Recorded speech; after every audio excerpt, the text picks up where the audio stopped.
Tonight from the Allen County Coliseum in Fort Wayne, Indiana, it's IHL action. The Cincinnati Cyclones against the Fort Wayne Komets. Good evening, everybody. Andy McWilliams along with Bill Davich. The Cyclones really need this road victory. Well, they really do, and this is a time of the year, Mac, where they're trying to vie for that home playoff spot. They've been playing some good hockey as of late, even though last night they took a 5-1 setback. This is a big game for them tonight. Cyclones need the win. Fort Wayne may be desperate. They have to win. I mean, right now they're struggling a little bit. They want to get themselves into a playoff picture. Last night they took one step closer by winning in Michigan a 1-0 victory. Understand it was a dull and boring game, but hey, a 1-0 win is a 1-0 win. So they're coming home here tonight, and it should be a great hockey game. Cyclones made a trade with Fort Wayne about a month ago, getting 2 players. Sean Evans, a former Comet, his first game as a Cyclone here in Fort Wayne. You know what I like about Sean Evans is he's got that ability to be able to move the puck, and you can see that in his statistics. An offensive-type defenseman, quarterbacks the power play. He sees the ice as well as anybody, and you've seen it the other night where he had 3 assists on that Friday night game. He's a real playmaker. The other player to come over in that deal, left winger Craig Duncanson. Well, the guy knows how to win, and the one thing that Ron Smith and Al Hill do know, that they had this young man in Binghamton, and again, by his statistics, his ability to find the net, and again, that chemistry that he has with Biggs and Stevens lends support to seeing a power play just begin to increase, and it's had success. They're moving. They're doing well. Evans and Duncanson, they'll play against their old team, the Komets, tonight here in Fort Wayne. We'll talk to them during the intermissions this evening. Fort Wayne against Cincinnati, right back in a moment.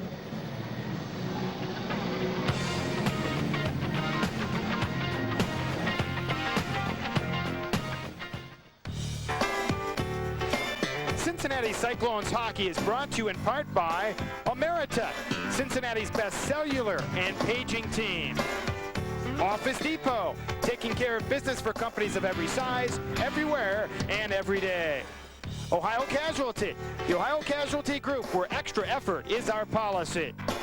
Argosy Casino, it's fun, it's easy, it's Argosy.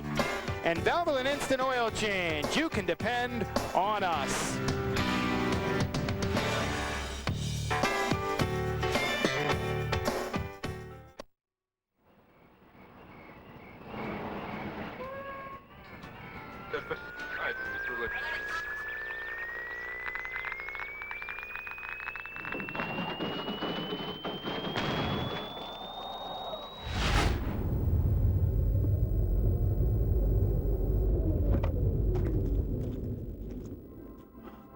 Cool.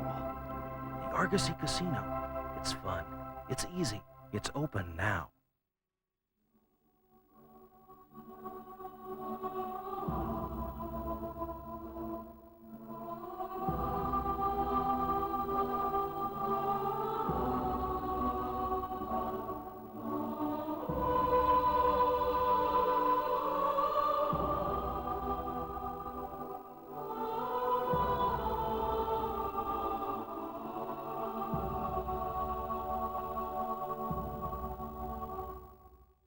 Think of it as the world's thinnest service manual. It's the Valvoline Instant Oil Change MVP card. Your computerized access to the maximum vehicle performance system that follows all your car manufacturers' oil, filter, and fluid recommendations and maintains your service records. Put your car on the information superhighway with MVP. Available only at Valvoline Instant Oil Change. You can depend on us. Building a better life takes a lot of extra effort, not to mention the right set of tools. And no organization knows this better than Habitat for Humanity and the Ohio Casualty Group. By donating funds and labor to Habitat through our Extra Effort program, Ohio Casualty is helping others build better lives. Habitat calls it a hand up, not a handout. And we like that. Because at Ohio Casualty, extra effort is our policy.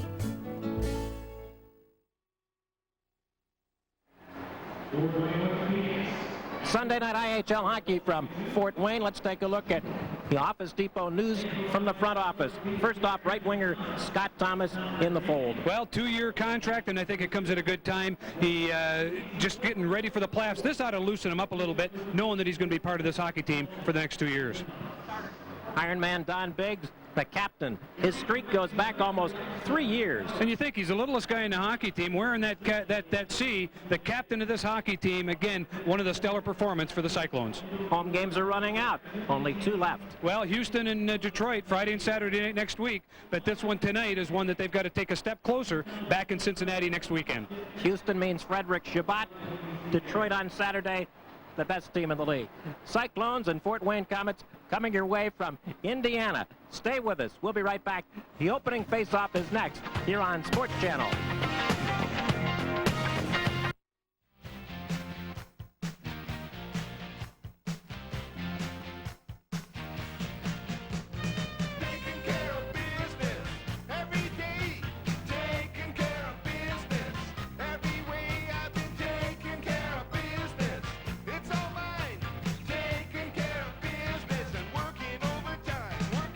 Nobody in America sells more office supplies for less than Office Depot.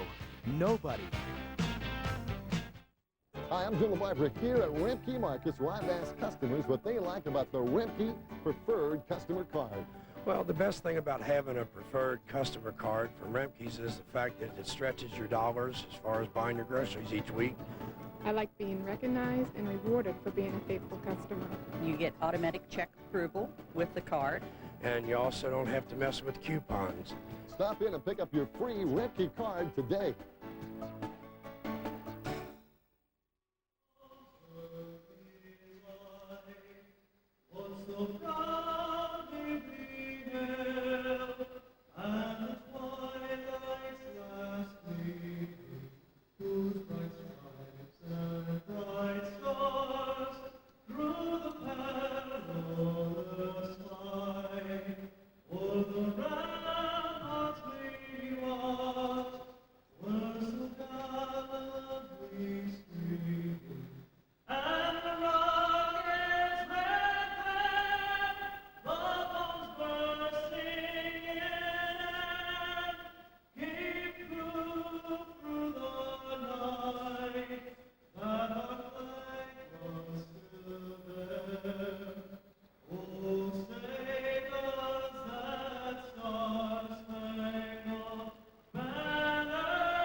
Tom Didier with our national anthem, the Cyclones and Fort Wayne Komets meeting here in Indiana. Geoff Sargent in goal for Cincinnati. He's been an Iron Man all year, an excellent goals against and save percentage. He really has, Mac, and I deem him as the MVP so far this year. He's done an excellent job in the mainstay of that Cyclone team. Mike Torchia, the veteran goaltender for the Fort Wayne Komets, and he may be a little bit overweight, but he covers a lot of net. Well, one thing Mike Torchia does is he's able to come out and play angles. He's a big goaltender as far as in the net, but as you mentioned, Mac, he's got some great abilities to be able to stop the puck. Torchia had a shutout last night against Michigan. And that's the thing right now is that both teams are going to have good goaltending. These two teams are playing for a purpose here tonight, and again, we'll hope this is going to be a dandy. Tonight's referee is Joe Ernst. We're underway from Fort Wayne. In back of the Cincinnati goal, Eric Dandino put it around on the boards. Now in the corner, they look to center. Rookie Kelly Corpse takes a hit. Doug McDonald for Cincinnati pins it on the boards with Andy Bezeau. Now it's centered. Cyclones start back. Left wing newcomer Cam Stewart steers it into the Fort Wayne zone. Goaltender Torchia gave it right up. A quick shot by Sean Evans. That goes wide. Hawkins guns it in. Bezeau back of the net. The human bowling ball. Now we've got an interference penalty upcoming. Looked like Guy Dupuis right away as one of the Cincinnati Cyclones there. Cam Stewart was going towards the net. Guy Dupuis stepped in his way, and he'll sit for 2 minutes with an interference call. Quick power play for Cincinnati. The Cyclones' power play has been very potent. Oh, it's been really hot. And here's the play right there. Guy Dupuis just stepping off the side of the net. Again, something that a coach tries to do is to hold up the forecheckers and give the winger, or in this case, the centerman a chance to get out of the zone. And Guy Dupuis is going to sit for the next 2 minutes. Time of the penalty, 39 seconds. Cyclones with the man advantage. They've scored 19 March power play goals. Well, Mac, how about at the beginning of the year? They struggled a little bit, and I remember them hovering at around, 17th, 18th, and right now they've moved up to 4th with a 19% power play percentage. They've done a great job. Two veterans on the face-off. Don Biggs against Lee Davidson. Cyclones keep it in on the point. Here's DiPietro. He's open. Shoots it along the ice. The rebound to Duncanson. At the blue line, Sean Evans. Evans now steers it in front, deflected. The net's wide open. They can't put it in. DiPietro's shot blocked. Here's DiPietro again. Duncanson steers it wide. Kept in by Mike Stevens. Cyclones with a man advantage. Dumped toward the net, and Torchia kept the play moving. Comes off to Duncanson, the former Comet. Duncanson, goal line for Stevens. Stevens tried to go back door. That's cut off and kept in neatly by Evans. The one thing that Fort Wayne does, there's not a lot of pressure in their diamond. When they roll it into the umbrella, that diamond does not pressure a lot until it gets to the point. Cyclones bring it across. Evans steers it toward the net. Cleared down the length of the rink by Mark Laniel. Well, some of the keys, and we've seen the success of this power play, Mac. They've kept it fairly simple by getting a shot on net and then looking for the rebound. And right away, that first opportunity, wide open net, but weren't able to bury it. 45 seconds on the Cyclones power play. They give it up at the attacking blue line. Partial breakaway here. Cyclones got back nicely. Pat McLeod out of his own zone. Left wing Doug McDonald. Get over the line, leading a three-man rush. McDonald drops for McLeod. His shot right in on goal. Torchia with the stick save. Well, Pat McLeod is a guy that is going to be a go-to guy in that power play. He had 2 goals the other night. Right there, good opportunity. But there's got to be some traffic down in front of Torchia if you're going to have some success. One more chance here on the power play. McDonald cranks it off the boards. Far corner, Mike Castleman took a hard hit from Grant Richardson there. Cyclones running out of power play time. They throw it back on the point. All the way down. The one thing that you'll see different, a week ago we watched this Fort Wayne team in Cincinnati. It's going to be different playing on their own home rink. Dupuis back on. Fort Wayne kills off an early penalty. 0-0 game. Cam Stewart slips it in. Fort Wayne zone. Komets look to clear. Puck down the length of the rink.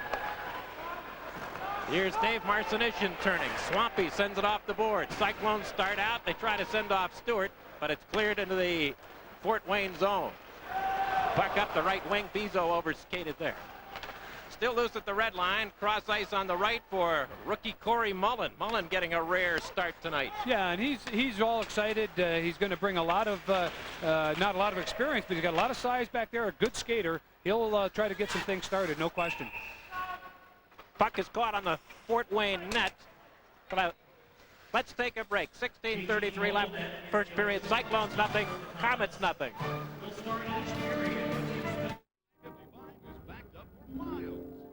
Where's Daddy? I don't know.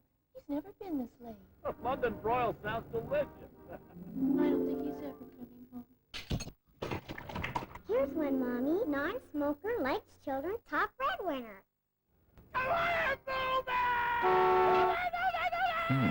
Maybe you could use one. Ameritech Cellular. Get a free Motorola phone and free nights and weekends all year. Ameritech, your link to better communication.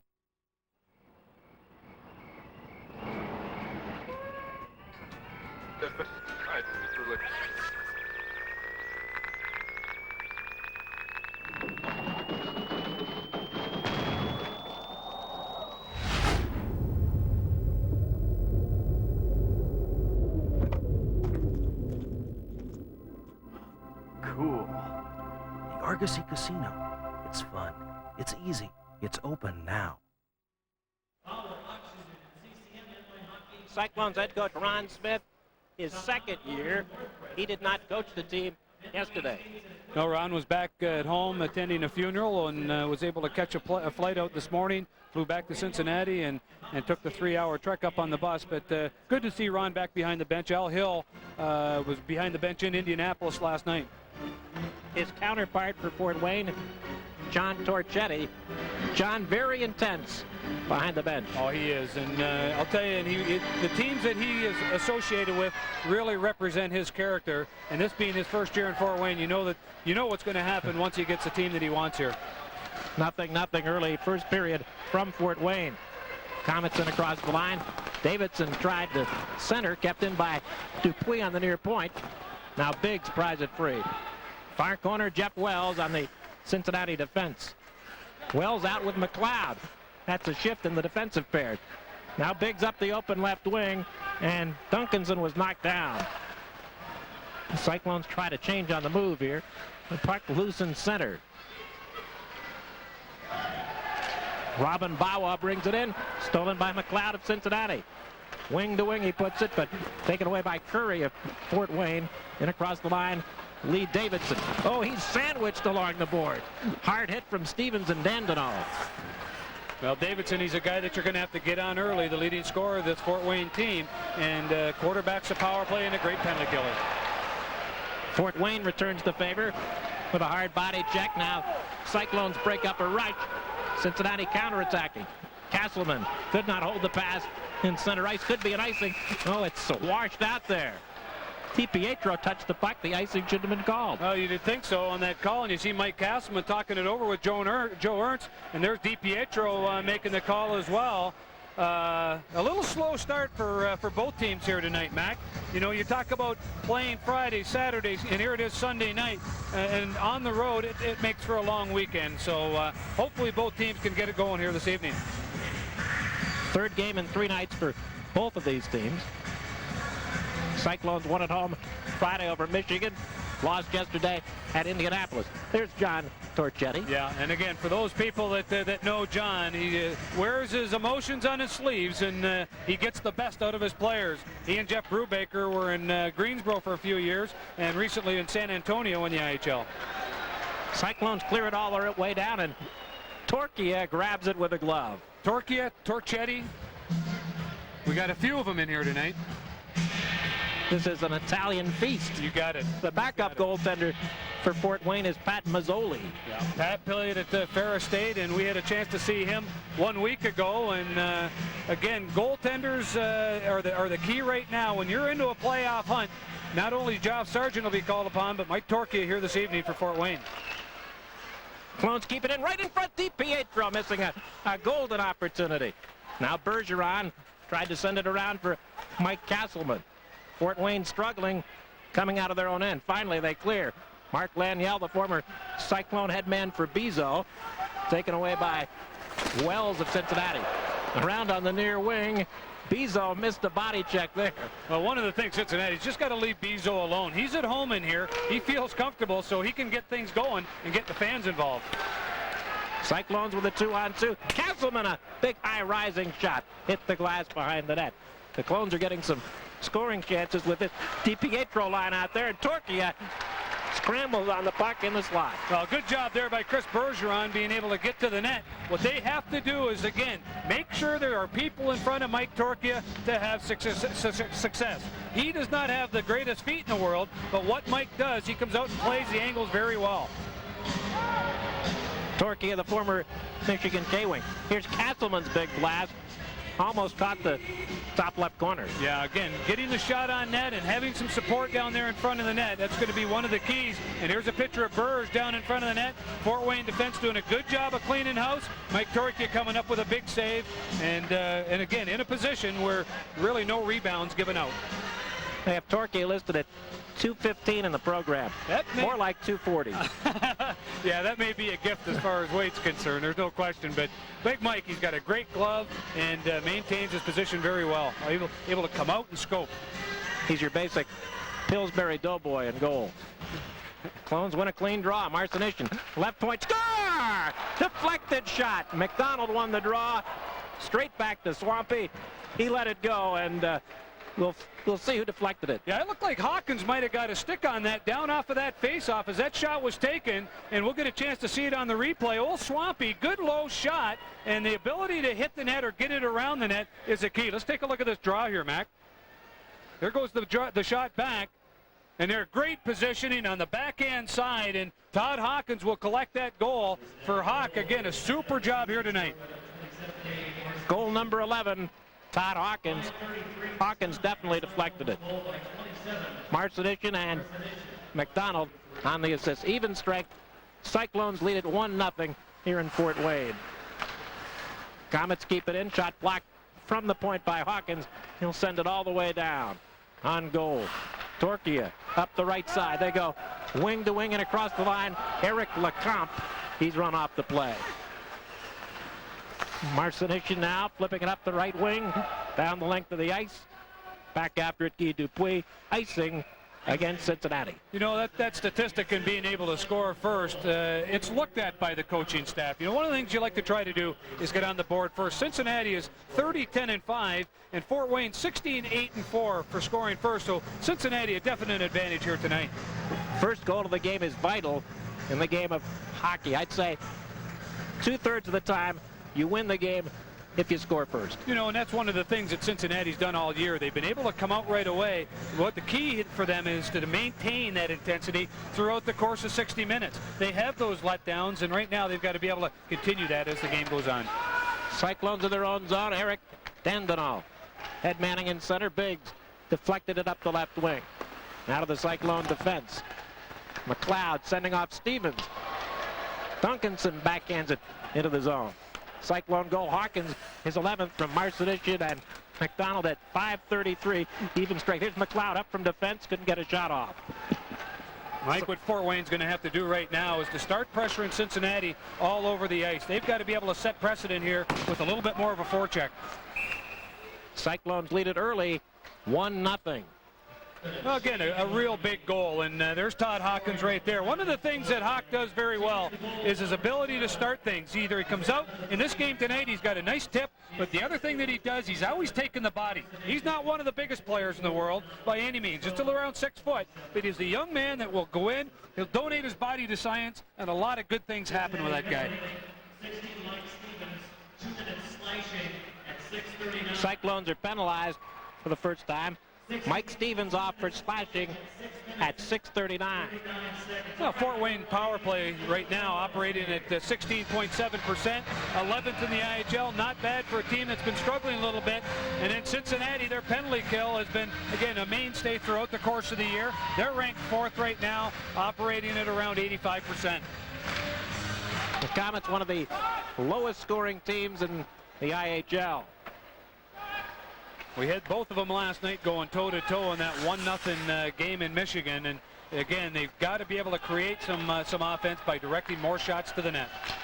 Power play for Fort Wayne. Here's a steal by Doug McDonald. He walks in short-handed. He fakes, he shoots, and Torchia came out to rob him on the backhand. That's a great example right there of being able to come out and take the angle away. One move, and Doug McDonald, it was taken away from him. Short-handed breakaway for McDonald. Now Currie brings it in on left wing. LeBlanc misfired. He scored 15 power play goals as John LeBlanc this year. Well, John LeBlanc got the winner last night, a first period goal, a power play goal. He has the ability to know where the net is, and last night capitalized for the game winner early. 1:10 left on the Fort Wayne power play.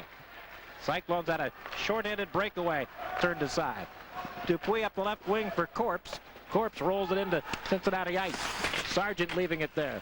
Bumped around on the boards. Cyclones having trouble clearing. Kept in by Corpse. Centering pass right to the goal mouth. Bouncing away. Kept in by Dupuis now. On the point, Laniel. His shot goes well wide. Held in by LeBlanc. Feeding to Dupuis. Wrist shot deflected. They score.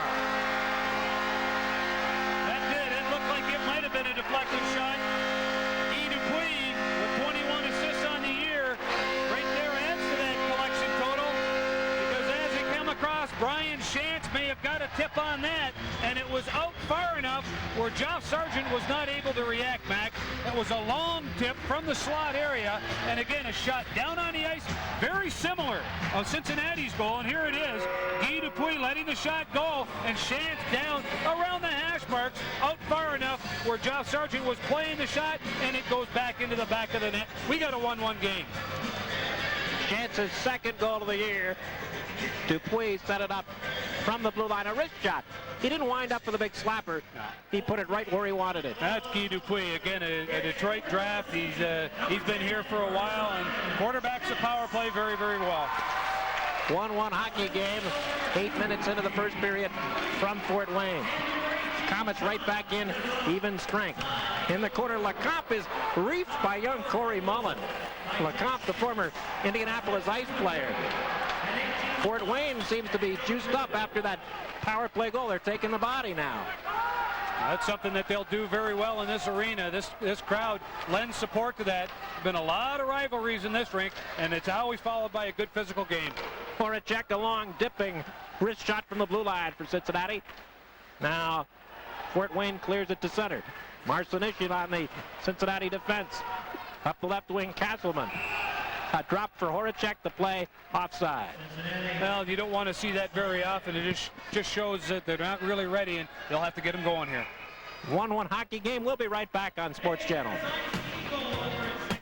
When you're looking for value and people who care, come see us at Kroger. We'll always be there. Count on us. For selection, you can count on the price. Count on us. For the people, you don't have to think twice. For the value and service you have in mind, you can count on us every time.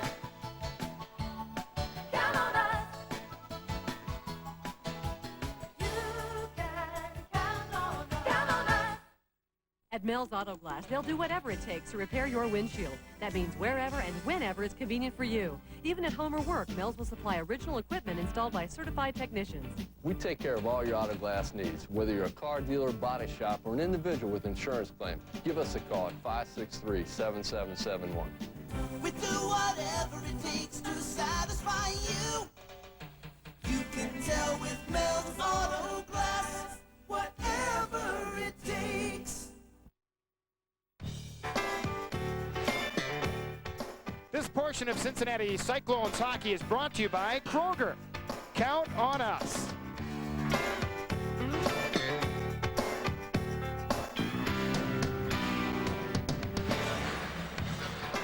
Welcome back to Fort Wayne. 1-1 game, 9 minutes gone. First period. Well, here's that play by Dougie McDonald coming off his wrong side, making the one move, and Torchia coming out and playing the angle. That's, again, what he has to do to have success. Excellent, excellent save there by Mike Torchia. Speaking of Doug McDonald, you can meet him in person at Burbanks and Sharonville tomorrow night, 7 to 8. Doug McDonald at Burbanks and Sharonville tomorrow night, 7 to 8. Both clubs at full strength. Cyclones start out. Dangerous drop pass by Duncanson there in his own zone. Tried to get a little too cute, but he got away with it. Good forechecking now by Fort Wayne. Well, what they did is they took away the middle of the ice, Mac. The last time they set up behind the net, what Cincinnati likes to do is to send one of their men, usually the centerman, out towards the middle of the ice. And right there, with nobody in a position to get open, they went D to D and just lost control of the puck. There's Captain Don Biggs, the 205th straight game as that captain and the quarterback of this hockey team. The last game that Biggsy missed was in December of '94 against Cleveland. Way back, almost 3 full years. There's the Cyclones goal scorer, Todd Hawkins. Brian Chance did get that goal for Fort Wayne. Yeah, 2 goals, very similar, Mac. You know, you take advantage of that power play when you get it. As we mentioned, Cincinnati's power play hovering around 3rd, 4th in the league, and Fort Wayne around 11th, and they got to capitalize on those special teams. Fort Wayne with the momentum at the moment. Cyclones dump it in. Wells chips it back in the net. Left on defense for Dupuis. Up the left wing it goes. Cyclones getting in some forechecking now. Puck in center. Stevens spun around. He got the better of that collision. Now Stevens and Bezeau square off. Will they drop the gloves? Nope, not now. I think Ron Smith has probably told these guys, gentlemen, stay away from Andy Bezeau. You don't want to wake up a sleeping giant. This little guy is going to go around the ice all night, and he's going to try to create something. And right there, Mike Stevens, smart enough to back away, and you can see Ron tentatively just taking a look to see what is happening. But Stevens looks like he is going off as well as Bezeau. He's right behind him. Coincidental minors Here's the collision. Stevens the puck. There's Bezeau. Shoulder to shoulder. Stevens keeps his skate. Bezeau collided with the boards. They almost went at it here.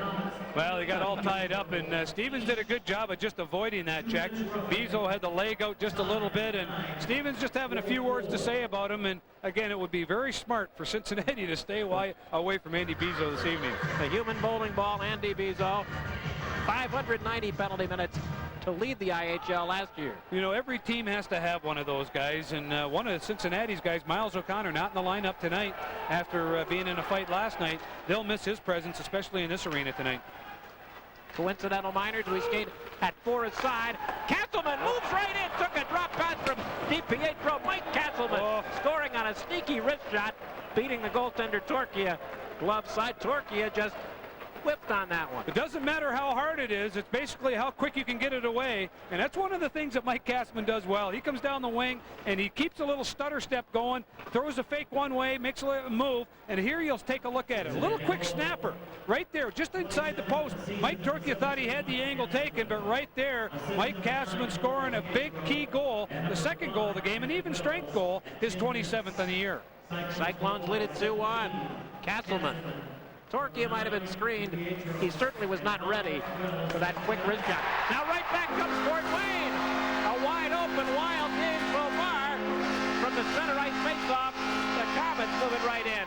They scored to tie the game at 2-2. Well, it's called home ice advantage, and you talk about taking pride in what you do at home. This team has struggled a little bit here. There's a lot of tradition in this arena, and these fans will get this team back in it, but the team has to create something. You can see right away, Lee Davidson, as he's coming in, he steals the puck away. It's turned over, and as he gets that puck down in front of the net, and again, catching the puck in there is Danny Currie, a natural goal scorer, a late pickup for this Fort Wayne team, and Dan Currie picks up his 26th of the year. Currie coming over from the Chicago Wolves. He scored 39 for them last year. He's a sniper. Currie ties an even strength. 2-2 game here in the first period. Doug McDonald headmans in across the line. McDonald, number 44. Centers for Stewart, who's leveled in front of the net. Now McLeod right in front. That's deflected. McDonald got a stick on that. Pretty wild, wide open first period. It really is. We're going to see a holding call right now on Fort Wayne. And I can't see who was going to get it, but again, the ability to hold people up, and it ends up being a penalty for Fort Wayne. Maybe Liam Garvey going off. Or no, it's the defenseman Oleg. Can't see who it is. Oleg Mikulczyk. Yes, Mikulczyk. The Russian. Yes. He'll sit down. Cyclones with the power play there. Second of the game. Well, Mikulczyk has barely struggled here as of late in the last 10 games. He's a -7, and he's a young man that they have to go to. He's an elder statesman on this team, the quarterback of the power play, kills penalties, and they'll miss him sitting in the box. Cyclones with a 4-on-3 advantage in front of the goaltenders. Biggs on the draw with Lee Davidson. Won cleanly, but it dribbles out to center ice. This is a rarity too, Mac, that you'll see a 4-on-3. Very seldom do you see it. With the way penalties are set today, you'll very rarely see a 4-on-3 penalty. DiPietro up the boards for Castleman. DiPietro at the blue line. Sean Evans, the former Comet. Deep slot, low shot, deflected in front, tipped toward the goal, and Torchia scooped it up with a glove. Well, a good job right there by Sean Evans. You can see Donnie Biggs, who was down in the slot area, trying to get some traffic in front of Torchia and looking for a tip. Sean Evans sees and reads the ice so well. He was a member of this Fort Wayne team until that trade. And here's the shot right now. There's Biggs down in front of the net, trying to get a tip on it, and then directing that rebound back towards Torchia, and again to no avail. Here's another angle of it. Evans on the top. Biggs getting a tip on it and then just directing it towards the net. Fort Wayne's defense doing a good job of keeping Cincinnati forwards away from the goaltender. Cyclones win the draw. In back of the net, the puck flying loose. Bad hop off the boards. Torchia almost victimized. He ends up making a snow angel on the ice. The old snow angel. When Torchia gets up, he's not like any other goaltender. It takes a little while for him to get there, but he again is going to be the key here this evening, and Cincinnati's got to continue to pepper him. Here on the power play, they're going to have 13 seconds of 4-on-3 power play left. Torchia went over to the boards, to look for that imperfection, like a golfer after he misses a putt, looking for a bad spot on the green. Sean's winning Cyclones win another draw. DiPietro. Sean Evans. Wrist shot right in on the net. The rebound, DiPietro back of the goal. Paul DiPietro came over from Phoenix in that deal for Ted Crowley. Clones keep it in. Castleman now. Evans at the blue line. They play give and go. Now left side, DiPietro deflected by Biggs. Biggs was cross-checked, but they didn't call it. Now DiPietro winding up firing. That hit a body in front. It's deflected wide. Now that'll go all the way down, a tip off the stick, so that should go all the way down the ice with a high stick.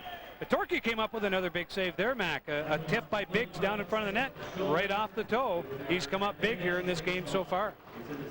A shooting gallery in front of Mike Torchia on that power play. Well, shots on goal right now. Cincinnati out shooting Fort Wayne 8-2, and the prevalence of power plays is the key on this. Cyclones get a break on the face-off spot. That should have gone all the way down into the Cyclones' end, hit Automatic. by a Cincinnati high stick. And John Torchetti is making that very point. Old Torch being as animated as he is, he's letting the linesman know, he's letting the official know, the players, they're aware of that mistake. And as I mentioned, this guy's emotional. And if things aren't going his way, I know that he'd love to have about 15 of them just like himself on that bench. Head coach of the San Antonio Iguanas last year in the Central League. This year, an assistant coach with San Antonio in the IHL until Fort Wayne fired Dave Farish. Well, he and Brubaker are best of buddies and have been, like I say, been with each other. They're in Carolina together in the old Eastern League and had winners there. And this guy is a winner. He's a proven commodity. Cyclones with a power play. Duncanson spun around at the attacking blue line. Fort Wayne looking to clear. They keep it wide on the boards. McLeod keeps it in off to Stevens, tries to center. That's cut off nicely by Sean Gagnon. Gagnon sends it all the way down. Sean Gagnon is, again, a very steady performer. Needs a little work on those feet, but he's an intense character. He's racked up some penalty minutes as well, and we got a Bezeau and a Gagnon. You got yourself a fiery squad. Cyclones offside, 5 seconds left on their power play. Sean Gagnon, the top penalty minute man in the IHL with 419. He's got a pile. And there's Dougie McDonald. Doug McDonald, the penalty killing specialist, seen a lot of work on the power play. Had some inadvertent injuries there midway through the season with groins, and he's one of those guys you can build a real strong team around. He's the likes of a Donnie Biggs, very defensive-minded, but also has the ability to pick up the odd goal every once in a while. McCoolchuk ready to step back on. 5 seconds on the Cyclones' second power play. Game tied 2-2 in a wide open first period. You know, in a game of hockey, Mac, 5 seconds is a lot of time. Anything can happen off of it. Last few nights and watching some of the games in the IHL as well as the NHL, right off at draws, you're seeing pucks right back in the net. People just not ready for them. Fort Wayne won a draw. McCoolchuk back on. Both clubs at full and even strength. Clones up the middle of the ice. Knocked down by Sergei Stas, wearing number 14, off to Mark Laniel. Head manning for Shantz. In on the right for Robin Bawa. Tried to pick the far corner. Rammed it wide. Game opening up. DiPietro sends off Castleman. Bad angle shot right in on goal. Stick save by Torchia. Shantz looking to clear. Out to Stas. Head on the right wing for Currie. Currie sails in the slot. Laniel a shot. He scored. Mark Laniel from Currie. 3-2 Fort Wayne. Well, right there, that's a pretty tough goal to defend against when you got Robin Bawa breaking down the right side, and as he looks backside and spots the defenseman moving up into the play, Mark Laniel, the old Cincinnati Cyclone, gets himself into a position, and there's a forehand pass. Danny Currie making that pass. Laniel following up as the fourth man, and he puts it into that short side on Job Sargent. Mac, we got a 3-2 hockey game. Officially, Fort Wayne has taken 3 shots on the net. They've scored on all 3. That's pretty good shooting percentage, and you don't want to continue that with 6:45 left in the game, no question. 3-2, Komets lead it. Usually when these two teams play, 3-2 is the final score. You got it. Seldom do you have more than a one-goal game. Seldom are more than 5 or 6 goals scored. Tonight, though, a different story. It's wide open. While Bezeau in the corner, bumping with Marcinician. Comes off to Kelly Corpse, and now we've got a Fort Wayne penalty. It's Andy Bezeau. And that's exactly what's got to happen right there. You got to back away. And old Swampy, smart move on his part, just backs away from the play. He's getting hammered down there, and you're seeing Bezeau go off here for 2 minutes. Andy, 3-2 Fort Wayne leads. We'll be right back on Sports Channel. Think of it as the world's thinnest service manual. It's the Valvoline Instant Oil Change MVP card. Your computerized access to the maximum vehicle performance system that follows all your car manufacturer's oil, filter, and fluid recommendations and maintains your service records. Put your car on the information superhighway with MVP, available only at Valvoline Instant Oil Change. You can depend on us. I'll tell you, the thing is, you're going to look back at high school one day and think, boy, if only I knew then what I know now. But if you don't stay in school, you're not going to learn now what you're going to need to know then, to know that now, that then, if you would have learned then that now and then something was known about then, that, now then, stay in school and take a logic course or something. And if you... Komets lead by a goal on their home ice. Andy Bezeau got his money's worth on this minor penalty. Well, this is what you think of Andy doing. He goes in and he's an aggravating. Look at that. He's going high on Marcy. He gives him a little shot right there. And but that's Bezeau right there. And Marcy does a good job. Old Swampy backs away, looks at the official and say, hey, call it, because we don't want to get into something here. And again, smart move by Dave Marcinician. Cyclones' third power play. They've yet to score with the man advantage. Oh, first one, Mac. You're right. Got that tip. They did. I had a brain cramp. 3-2, Fort Wayne leading.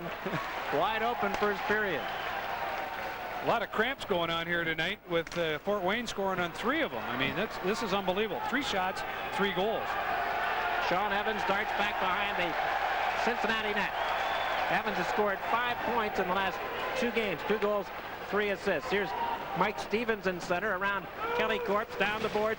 Dupuis put a body on him. Clones keep it in though. Evans at the blue line. Goes backdoor. Now left point. McLeod has shot. Pad save kept in by McLeod. Across for Evans who works in. Cyclones with a man advantage. Evans a big shot. Good stop by Torchia there. He directs the puck to the boards. Dan Currie clears it. That's the experience of a pretty good goaltender right there. Torchia taking the puck off the waffle, that being the blocker side, and directing it all the way out, even almost across the line. Excellent job there by Torchia. Cyclones wing-to-wing. Castleman could not hold the pass. Clones couldn't hold it in.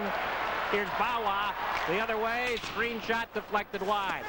Robin Bawa, full-blooded Indian. He's now the captain of the Fort Wayne Komets.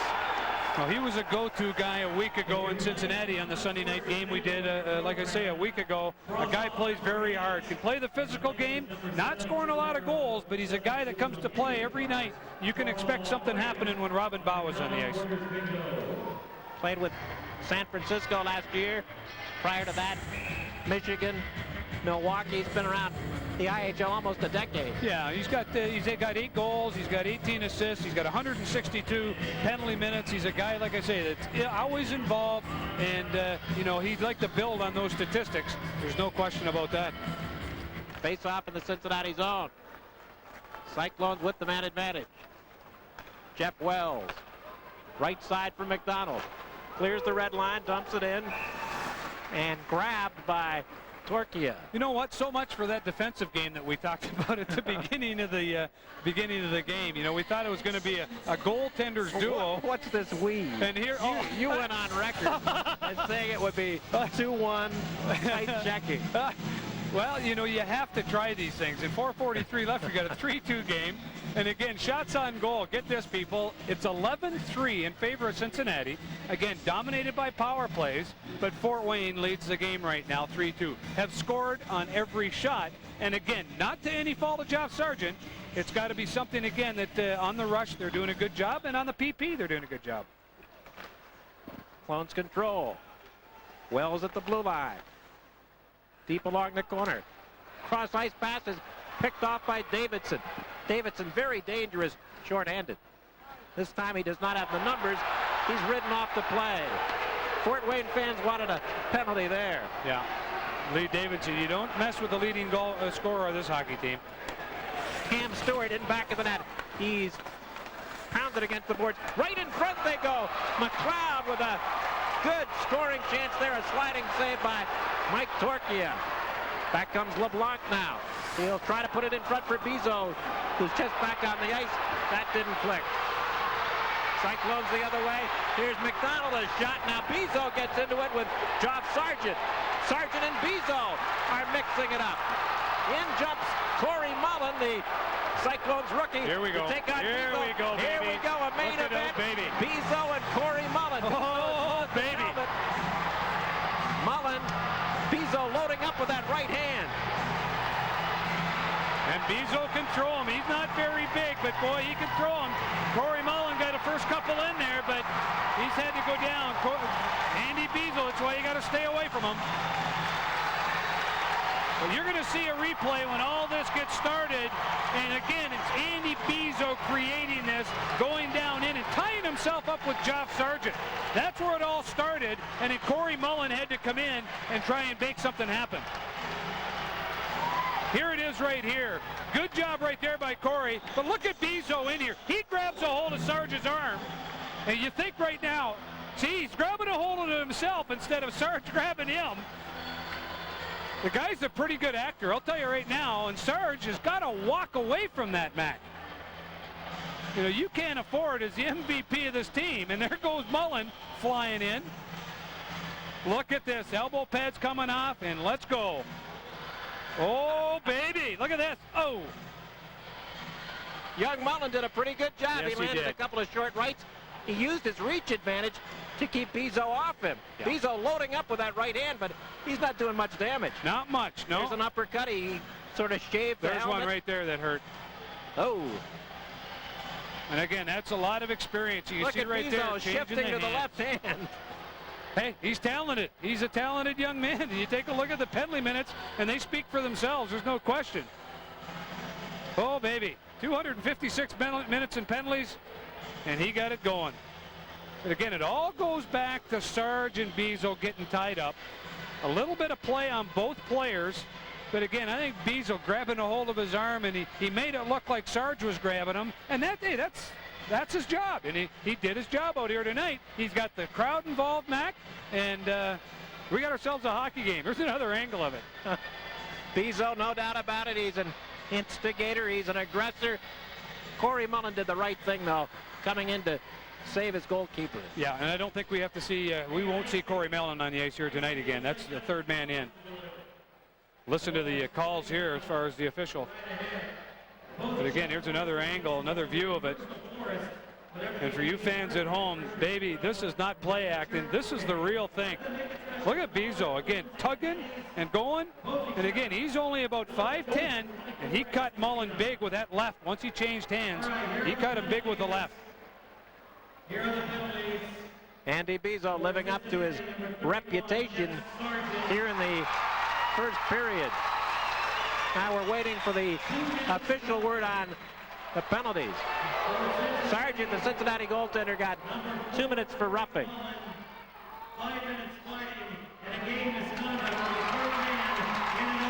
Yeah, it's that third man in, and that's a good call. Joe Ernst has got to call that. But as you mentioned, Mac, Mullen did the right thing. You can't allow your goaltender to be involved in a fracas, especially with a young guy by the name of Bezeau. You have to stay away from that. Torchetti's got to be excited. Smitty's got to be able to calm the troops down. I think, again, the message is sent. What's going to happen here tonight? The Cyclones lose Corey Mullen for the rest of the game. That means they're down to 5 defense. 5 defense, and again, that you can rotate that around, especially right now. Most of the guys on the bench are healthy. The only problem is it is the third game of 3 nights.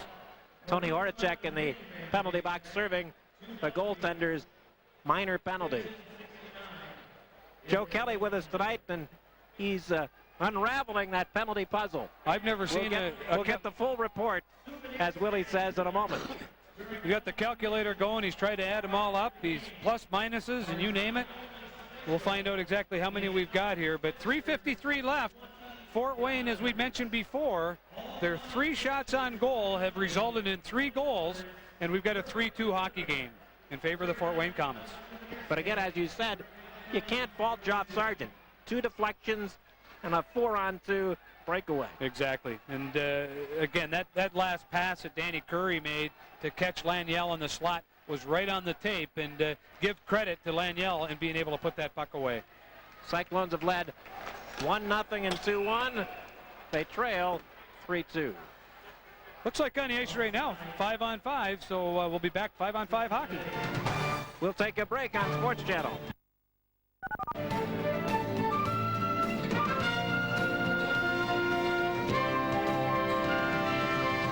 Onward and upward, never looking down. All the risks are known. And though some may falter, one thing will never change. Nothing ventured, nothing gained. When it comes to investing, it's important to gain as much as you can. And these days, very few investments offer the gains that government-regulated exchange-traded options offer. Call Universal Commodity Corporation and discover how an investment of $5,000 in unleaded gasoline could turn into over $20,000 in less than 12 months. Take the step upward and call to receive a complete investment kit that answers the most commonly asked questions about commodities exchange-traded options as an investment. There is no cost or obligation, so call now for your free information kit and pull yourself to the top this year.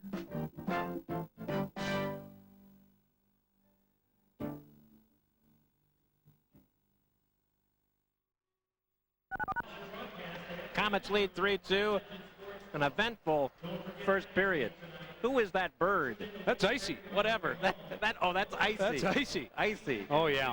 And if you ever follow him around the rink, he's hanging from everything. I mean, he's a lot. He's like the San Diego chicken. He gets the people here involved, and much like our snowbird, does a super job of getting the kids involved as well. He looks a little mangy to me. Maybe they should retire him. The one thing about Icy, he does not skate. He's not a skater. And a hockey mascot who doesn't skate definitely doesn't get high marks. He rides the back of the Zamboni, though, pretty good. Oh, big deal. Big deal. You're not impressed? Not at all. If you're a hockey mascot, you got to skate. Fort Wayne putting on some even strength pressure here. Puck in the corner, little Brian Shantz ridden off the play. 4-man scramble. Shantz digs it loose. Here's Eric Lecomte. He's spun along the boards. Lecomte, Chicago Blackhawks property, circles to the far wing. No power play out of those fight situations. No, that's kind of amazing that there wasn't at least one there. Richardson, a shot. Good stop there by Sargent with a right pad. Richardson again. He loads up off a skate. Cam Stewart, great job covering the point. I can't understand why that would not be a call when your progress is being impeded with sticks, arms, and elbows. Cam Stewart trying to get to the net, unable to get there. Stewart blocked that shot. He hobbles off. Stewart may be injured. Castleman in center. Winds it around the boards. Here's Bawa impeding Bergeron. Back of the Fort Wayne net. They project. Puck bouncing out towards center. Grabbed by Currie. Currie and across. Davidson the trailer. Davidson back checked well. Spun around there by John Evans. 3-2 Fort Wayne leads as Davidson finds the far point man, Mark Laniel. That's blocked wide. Cyclones look to clear. Kept him in the corner by Robin Bawa. Bawa sends it around near wing. Less than 2 minutes to go. First period. Fort Wayne 3, Cincinnati 2. Cincinnati again doing an excellent job of being able to keep Fort Wayne to the outside and shots away from Job Sargent. Currie in across the line, jammed off the play by Jeff Wells and dumped to the ice. Comet fans wanted a penalty. Lecomte now tried to find the far point. The puck out to center. Komets back the other way. They send in LeBlanc. LeBlanc with a puck on the backhand. Can't get a shot away. 3-2 Cyclones trail late in the first period. Kept in by Jean LeBlanc. Pinned on the boards. Bergeron ties him up. Puck trickles out to the face-off circle. Castleman sends off DiPietro. For anybody playing down there in the defensive zone, you don't realize how tiring that is when you're 3-on-3, man-on-man. Boy, it does wear you down. 1 minute to go. Garvey. The puck for Fort Wayne. Liam Garvey sends it off the board, back of the net. Here's LeBlanc. The puck is smothered by Sargent. There's a picture of Geoff Sargent. Again, instigation there in that last fight between Bezeau and Mullen, and again he come out of it without having a call at all on that. But Bezeau gets a 2-minute roughing and a 5 minutes for fighting. Mullen gets 5 minutes for fighting and a game misconduct, and Sarge did get 2 minutes for roughing on that last play, and he's fortunate maybe that's all he got. By looking at the replay, Bezeau tied himself up pretty good, but again, just that's exactly what Fort Wayne wanted to do here tonight. That takes the Cincinnati Cyclones out of their so-called environment and starts another way of it. Biggs wins a face-off off to Pat McLeod. He'll turn the net up the left wing, too far for Biggs. Biggs chasing after it. Richardson touches it. Around on the far wing, the puck loose. Lee Davidson for Fort Wayne. The Cyclone goals by Todd Hawkins and Mike Castleman. Clones trail at 3-2. Late first period. Here's Duncanson turning it in, but the Cyclones are whistled on the offside, and who was that? Stevens going in. Stevens lost an edge there and almost ran into the goalkeeper. Looked like he was tackled by one of those snow snakes we've seen at the Cincinnati Gardens the other night.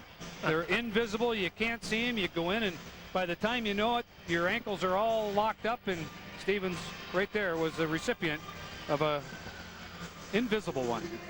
Those snow snakes are very, very tricky, though. They really are. They come up out of the ice at the most inopportune time. Exactly, exactly. Very embarrassing, and good thing the people can't see them.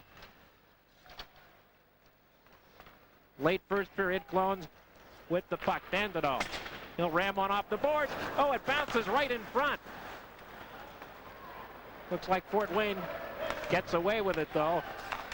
5 seconds in the period. Torchia, the goalkeeper, puts it around on the far wing. Currie looking to clear. That's the end of first period play. Well, interesting first period, Mac, and I think it's exactly in the favor of what Fort Wayne wanted to do when they walked into the game tonight. Shots on goal 12-5, but Fort Wayne, with 3 goals of those 5, are ahead 3-2. Wide open, unpredictable, and rough and tumble. Komets lead 3-2 after 1. We'll be right back on Sports Channel. Hi, I'm Greg Holman of Holman Chevy Olds in Bethel, and we're making our 8th year the most exciting yet. Don't fight the city traffic. Come to Bethel and see our fantastic new line of Chevrolet cars and trucks and Oldsmobiles. And to celebrate, we're offering brand new 1997 4x4 S10 Blazers for $20,895 and new 1997 Cavaliers for only $10,995. For a real good deal from real friendly people, see Holman Chevy Olds in Bethel. You haunt me, my friend. Everywhere I go, you're there. Kiev, Buenos Aires, Budapest. But not this time. At long last, victory is mine.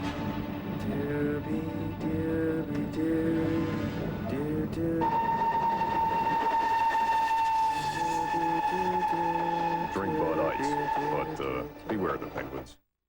Hi, I'm Jim LeBlanc here at Remke Markets, where I've asked customers what they like about the Remke Preferred Customer Card.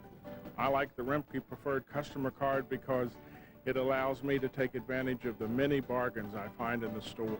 I like the automatic check approval with the card. I like the great savings I get each week with the Remke Preferred Customer Card. Stop in and pick up your free Remke card today. Remke Market is doing it right.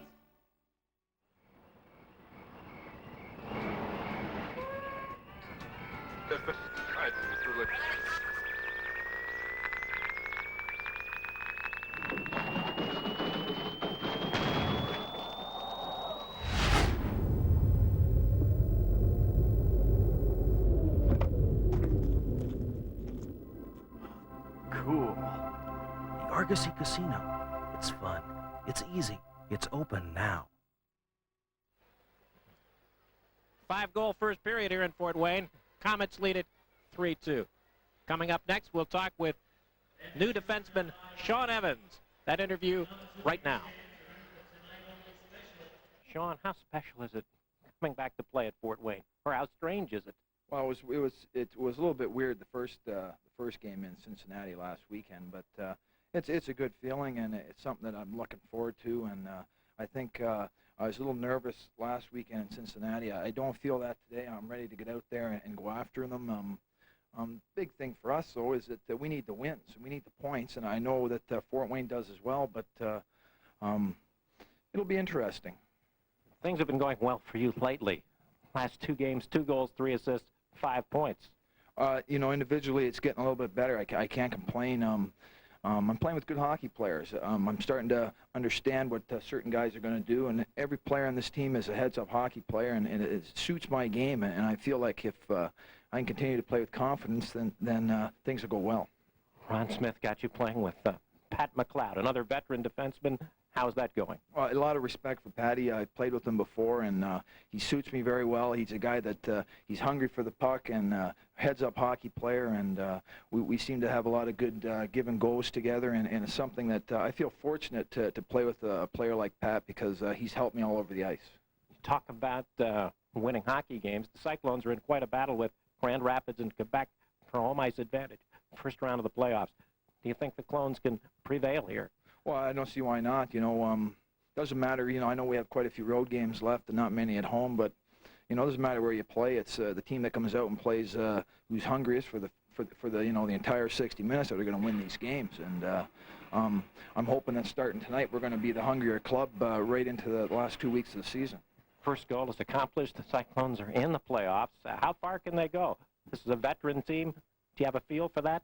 Well, you know, I feel very fortunate to be here, and I you know, I played against a lot of these guys for a lot of years, and a lot of good players, and the main thing is we have good goaltending, and when you have the good goaltending, you have a chance. And with the veteran group here, I kind of wonder sometimes if these guys know how good they can really be, and I'm hoping that you know, you need a few bounces, but you never know what's going to happen, and I think that we have as good a chance as anybody in the eastern side.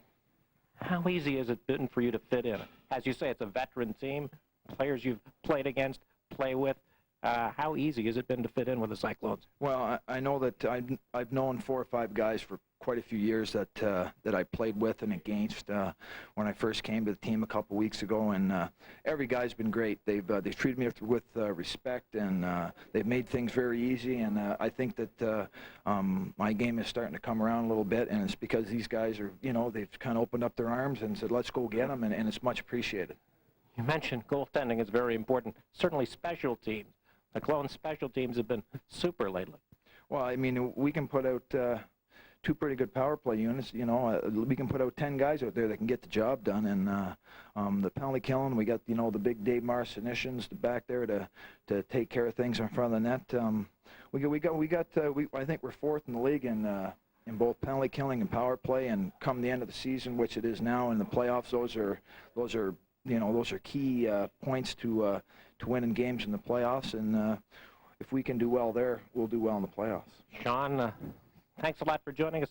Good luck in a Cyclone sweater. Good luck against the Komets tonight. I appreciate it. Thank you. Cyclones defenseman Sean Evans.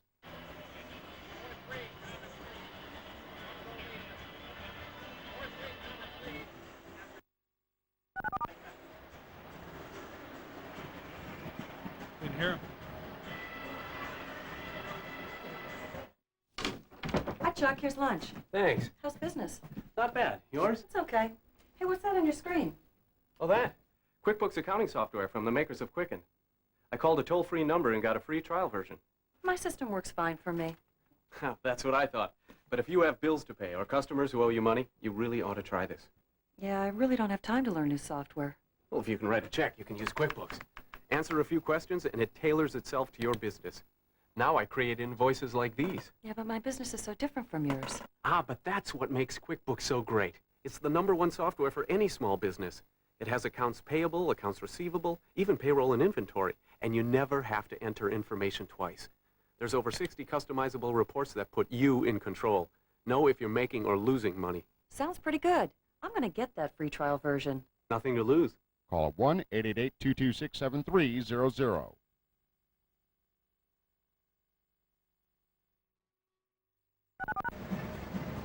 Hot night here at Fort Wayne. After 20 minutes, I'm sweating. I know the players are. 5 goals scored. Komets lead it by 1. Good fight between Corey Mullen and Andy Bezeau. Well, it's not the type of game that Cincinnati wanted to get into tonight, Mac. You know, they're vying for a playoff spot at home, and to come in and play Fort Wayne's hockey game, it makes it very, very difficult to get that task accomplished. Who would have expected a 5-goal first period? Oh, and especially when you take a look at shots on goal, Fort Wayne only had 5 total shots, and they score on 3 of them. But again, that doesn't make Geoff Sargent's job any easier. Then none of those were his fault. They were good plays, and they succeeded in being able to put the puck away. Let's take a look at our Argosy first period summary. A very busy page here. Well, that first goal of Todd Hawkins was, again, the way you want to get started at 5:33, a good tip down in front of the net, and Dave Marcinishin did an excellent job of being able to get that puck through, and so we got a 1-0 game at 5:33 of the first period. Fort Wayne came right back, a deflection of their own. Oh, yeah, Brian Shantz right away, again, same positioning, down in front of the net, and as that shot was taken by Guy Dupuis from the point, Shantz was in a position to put it by Geoff Sargent. Cyclones grabbed another 1-goal lead. What a beautiful goal. Mike Castman, legs in stride, let it go, his 27th of the year. We got a 2-1 game. 8 seconds later, though, Fort Wayne tied it up. Well, Danny Currie taking advantage of a turnover down there. Lee Davidson feed him in front of the net for his 26th. The Komets took their first lead of the game at 3-2. I'll tell you, this was a pretty goal. Mark Laniel being able to bear it. The old Cincinnati Cyclone taking revenge against the Cyclones himself. Fed a pass by LeBlanc, and you can see that puck in the back of the net. We got a 3-2 game. Let's take a look at our Argosy Casino first period stats. Well, those first period stats we mentioned, you know, that 5 shots on goal of Fort Wayne's was a real difference than the saves being made. But look at the penalty minutes already. 5 for 21 in Cincinnati, and Fort Wayne playing what they have to do here at home. They played an excellent first period and really have got Cincinnati on the ropes. Cyclones winning the faceoffs, out shooting Fort Wayne, but trailing 2-1. Let's take a look at the 2 Cyclone scores. Well, right away, here's Dougie McDonald, and you talked about face-offs being won. He gets that puck back right away, and as the puck is drawn back, and that shot being tipped, Dave Marcinishin, a nice low shot, and again, Hawkins up high over top of Torchia. Excellent, excellent goal. That right there was a 1-0 game.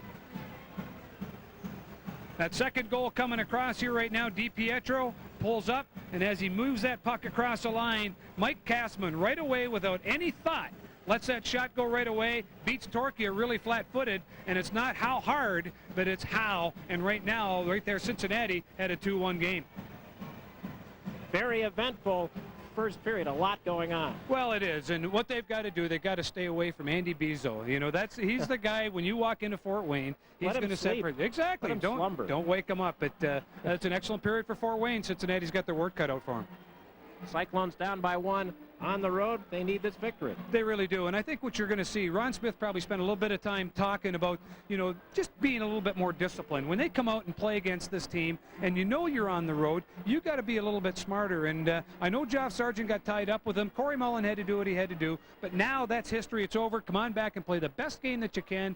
Start forechecking. You know, that's one thing Cincinnati's got to do. Take the body, and we'll see what happens here in the second period, Mac. Cyclones are only 1 point up on Grand Rapids for that final home ice advantage playoff spot. They get a break, though. Grand Rapids loses today. Yeah, how about that Northeast Division? You know, you talk about just even strength all the way from top to bottom. Detroit, Orlando, Cincinnati in 3rd spot, and then Grand Rapids, they're right there, and it's a great situation. Cincinnati, though, they've got to control the destiny themselves. 3-2 Fort Wayne over Cincinnati after 20 minutes from Allen County Coliseum. On Sports Channel. Stay with us.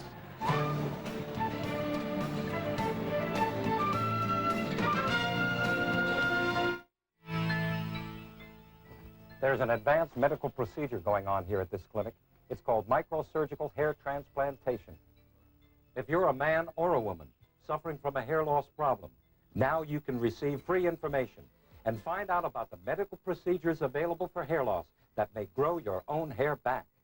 This is an actual client who's had microsurgery. This is his own real growing hair. Under the direction of a medical doctor, microsurgical hair transplantation allows us to literally transplant your own hair to other balding or thinning areas. Microsurgical hair transplantation may be the answer for you. Find out by calling for free information now. For a free brochure, call Vanscoy Hair Clinic now in Cleveland, Columbus, and Ashland. Don't wait. Call the toll-free number on your screen now. Vanscoy is a licensed member of HRG.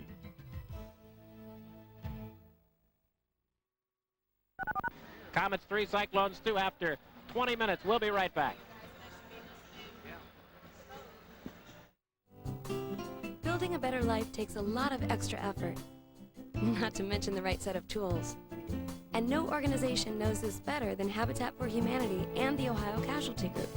By donating funds and labor to Habitat through our Extra Effort program, Ohio Casualty is helping others build better lives. Habitat calls it a hand up, not a handout. And we like that. Because at Ohio Casualty, extra effort is our policy.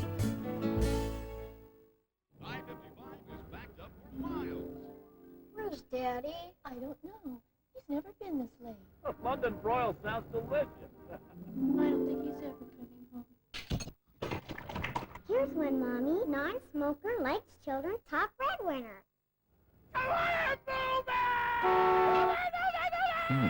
Maybe you could use one. Ameritech Cellular. Get a free Motorola phone and free nights and weekends all year. Ameritech, your link to better communication. Hi, I'm Jim LeBlanc here at Rentke Markets, where I've asked customers what they like about the Rentke Preferred Customer Card.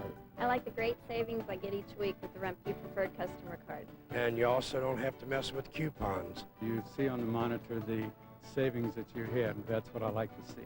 Just watch the savings add up. You get rewards with the Rentke card also. Stop in and pick up your free Rentke card today.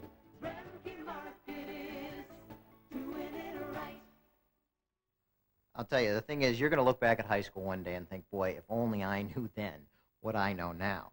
But if you don't stay in school, you're not going to learn now what you're going to need to know then to know that now, that then, if you would have learned then that now and then something was known about then, that, now then, stay in school and take a logic course or something. And if you... Fort Wayne with a one-goal lead through 20 minutes, and Bill Davidson, they won't put that first period in a time capsule and send it to the Hockey Hall of Fame, but it was entertaining. It really was, and you know, the Fort Wayne fans appreciate hockey like that. This is what we would think of a blue-collar town. They like to see hockey played at its best. Physical, things driving to the net, few fights. They got it all here tonight on Easter Sunday, Mac. An Easter Sunday smorgasbord of first period activity. We'll see if it calms down. I liked how you associate this with food. I do that with everything. So does Mike Torchia, by the way. I wonder how much Easter ham Mike Torchia I would imagine, devoured. I would imagine a little bit. There's John Torchetti. Arms crossed, has to feel pretty good about this first period so far. The Cyclones are 2-0 in this building this year, with a pair of 3-2 victories. Well, I'll tell you right now, the team right now to get it going here in the second period lends support. Leading after one period, Fort Wayne is 16-8-4. LeBlanc for Fort Wayne, their top goal scorer. He moves in, he waited too long to shoot it. Sean Evans covered him. Cyclones start back 2-on-2. Doug McDonald right in front, deflected just wide by Mike Stevens, and Torchia covers up far post. Good job there by Mike Stevens, being able to get himself into a position to get that puck. Almost came up, he went by the net, almost came up with the rebound and caught Mike Torchia standing flat-footed, but Torchia comes up with the save. Here's another angle of that, Mac, where the tip was made, but then the puck comes off the backboard and he almost stuffed it away, and Torchia gets that foot across and sticks it right across the post, and again, we still have a 3-2 hockey game. It's been a night of funny bounces. here in Fort Wayne. You know, Torchia plays him very well. You watch him on some of these dumps around. He positions himself right back into the net so that, again, it doesn't come off and bounce back off of him. He might have had that happen maybe 1 or 2 times. And, again, he learned from that and gets himself out of the way. McDonald winning a face-off. Quick shot by Stevens. Wide of the net. Garvey looks to clear to the Cincinnati line. Back after it, Jeff Wells. Icing the call against Fort Wayne. Now you see a little change of line out here right now. Currie now is playing in the middle with Kelly Corpse and LeComte. A little change here to go, and LeComte is getting a refreshness here, you would so to speak. He wasn't playing a lot in Indianapolis, was loaned here to Fort Wayne, a #1 draft choice of the Chicago Blackhawks, and he's got to get himself on track if he has any desire of re-signing with the Hawks. Fort Wayne sends out 5 fresh skaters.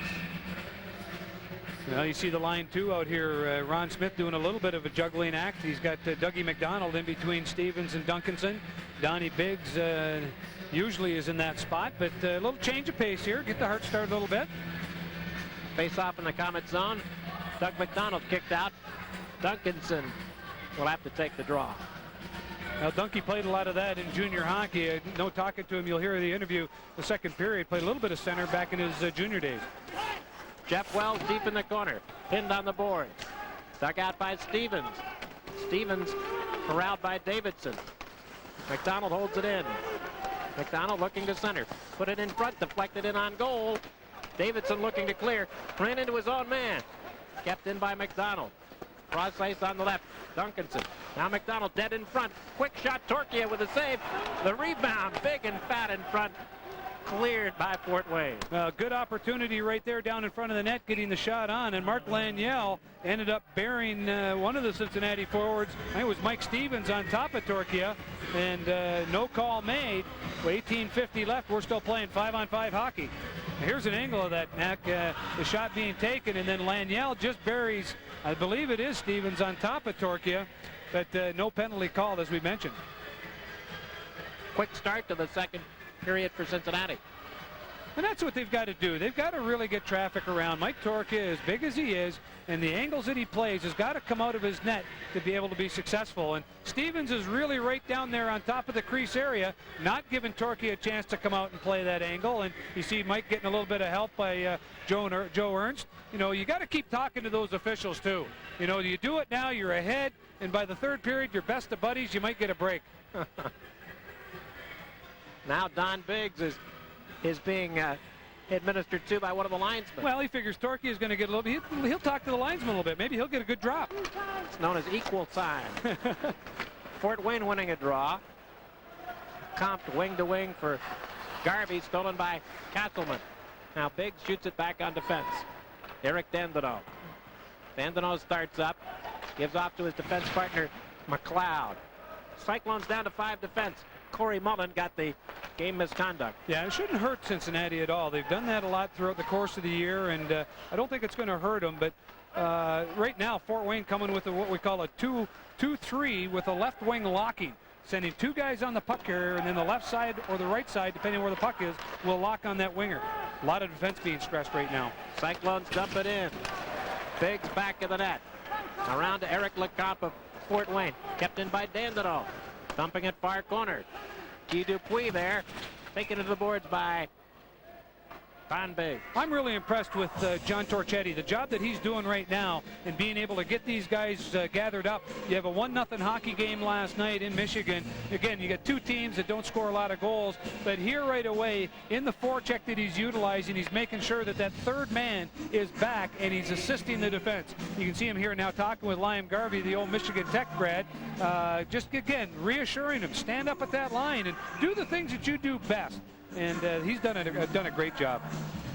3-2, Fort Wayne leading early second period. Chris Bergeron out to center. Tony Horacek and Todd Hawkins. Ron Smith continues to mix and match his lines. Yeah, this line has been put together a few times with Horacek, Hawkins, and Bergeron, and that third line known to be able to create some havoc if they take the body. If they don't take the body, they're an average line.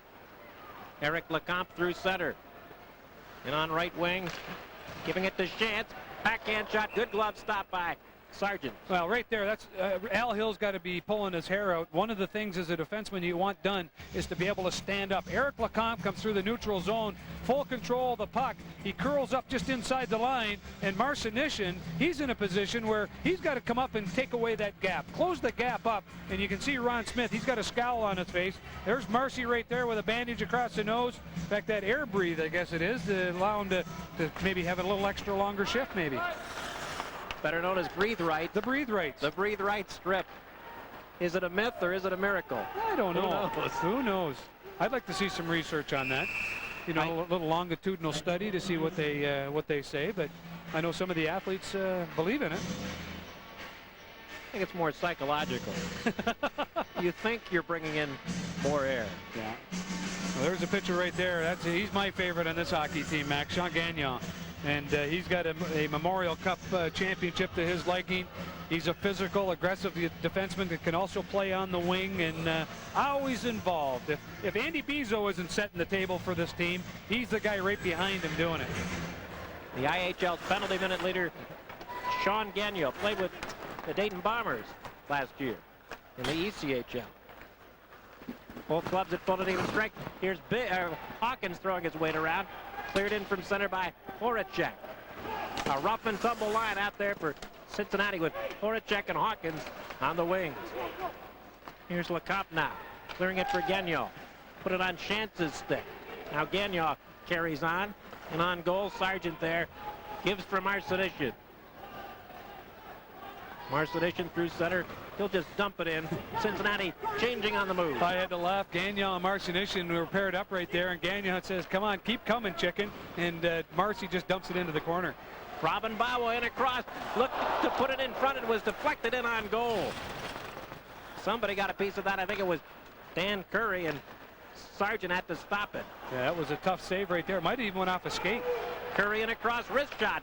Blocked by Pat McLeod. Grabbed by Sargent. Now, Dan Currie is an explosive player, and he has the ability to put the puck in the net. 16:29 left, second period. Fort Wayne 3, Cyclones 2. We'll be right back. Think of it as the world's thinnest service manual. It's the Valvoline Instant Oil Change MVP card. Your computerized access to the maximum vehicle performance system that follows all your car manufacturers' oil, filter, and fluid recommendations, and maintains your service records. Put your car on the information superhighway with MVP, available only at Valvoline Instant Oil Change. You can depend on us.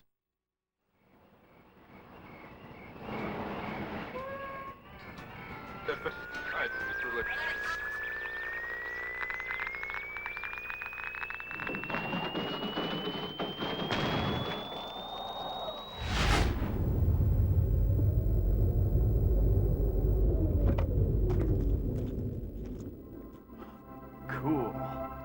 The Argosy Casino. It's fun. It's easy. It's open now.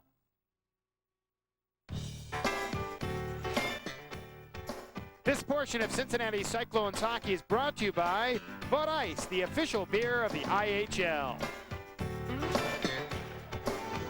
Things have calmed down a bit in the second period after a 5-goal first. Face-off in Cincinnati ice. McDonald losing a draw, kept in on the point. Laniel dumps it wide. Cyclones looking to clear. Sean Evans is buried by Dan Currie. Well, Dan Currie and Robin Bawa just basically greeting each other again. This is Sean Evans' first trip back into Fort Wayne since that major blockbuster trade just less than a month ago. He's been a great addition to this Cincinnati Cyclone hockey team. Boy, is he a class act. Quarterback's a power play, very well spoken, and he's a young man I know Ron Smith is really high on here for the rest of the year. Sean Evans. Face-off in Cincinnati's favor at this juncture. Pat McLeod for the Cyclones. Up on right wing. Stevens bounced it off the board. McDonald almost with a steal. Now he has the puck. Stevens in front. McDonald moving in. Winding up. Pumping one wide. Big shot by Doug McDonald there. One of those that you don't have to worry about hitting it too hard. Just direct it to the net, and hopefully something will happen. But out of that play, Mac, looks like Mike Stevens is going to get 2 minutes for interference. He'll spend the next 2 minutes in the box, going to the net, taking the defenseman with him. So we'll have a Fort Wayne power play. Stevens can't believe it. Expletive deleted. He sits down. Well, Mike Stevens has spent a little time in the box, and here's a little picture of it. There's, again, the down in front of the net, Torchia putting on a little bit of a show, but he ended up just catching the pad of him. And here's another angle. McDonald in a position, letting that shot go, missing the net, and then Stevens just, again, not knowing his direction and where he is, ends up just taking the pad of Torchia. Torchia ends up being down on his back, and there's a picture of Mike in the penalty box. Stevens for goaltender interference. Penalty coming at 4:03 of period 2. Power play for Fort Wayne. It looked to me like Stevens just turned around and the goaltender was there. Yeah. It was not intentional. No, but anytime you go through that crease, and that's right, it was not intentional, but it happened, and those are the things, as we've seen in the first period, that really sparks the old forest fires. Things get rolling with that. Cyclones down a goal now, trying to kill off a penalty. Lee Davidson on the right wing for Bawa. And across the line, here's Bawa down the boards. He's poke checked. Kept in by Davidson. Mikulchuk at the point. Across for Davidson. Oleg Mikulchuk. Right face-off circle. LeBlanc stick splintered as he tried to take a shot. Big break. Well, I'll tell you, some coaches don't let players use those the fiberglass sticks or the Eastons where the metal and everything else are joined. And I can see in a scenario like that, it cost them a scoring opportunity. Fort Wayne on the rush. They tried to send off Bezeau. That pass just didn't click. Well, that power play right now, it's something that Fort Wayne, they've moved up as well this year on that PP.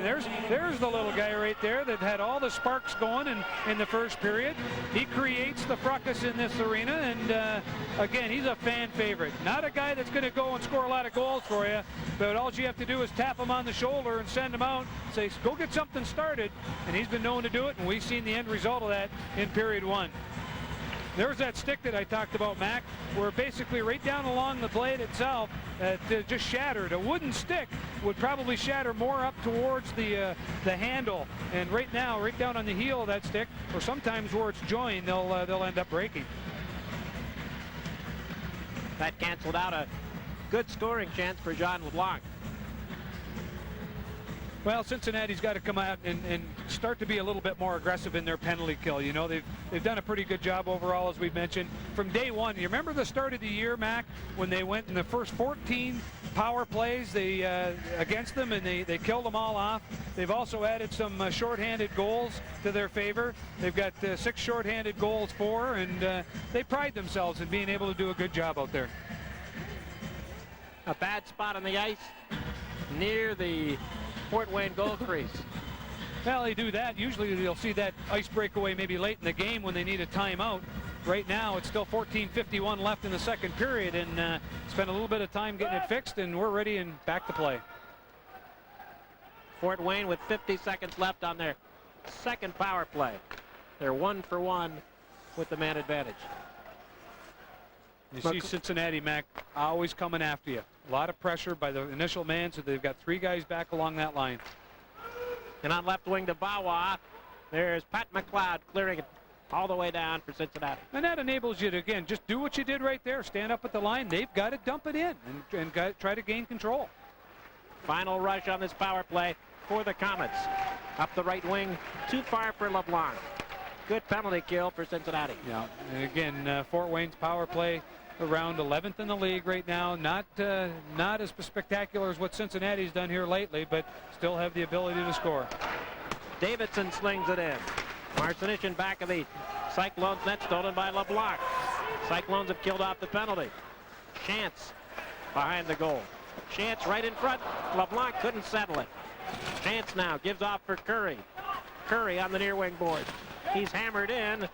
Puck still controlled by the Komets. Off to LeBlanc. LeBlanc bodied by Dandino. Chance centers. Duncanson was surprised, but he had the presence of mind to clear it. Excellent job right there, getting it out into the neutral zone. And You see right there, Mike Stevens trying to draw another penalty. 3-2 Fort Wayne. The Komets move it in 3-on-2. McCulchuk at the point. Puts it in the slot area. It's fired wide. Cyclones scrambling in their own end. Finally, they clear. Well, what they're not doing is doing the things that they did in Cincinnati 1 week ago, and that's take the body, and that's the difference being at home and being on the road. That advantage really lends support to feel a little bit more confident when you're at home, and you can see the end result here tonight.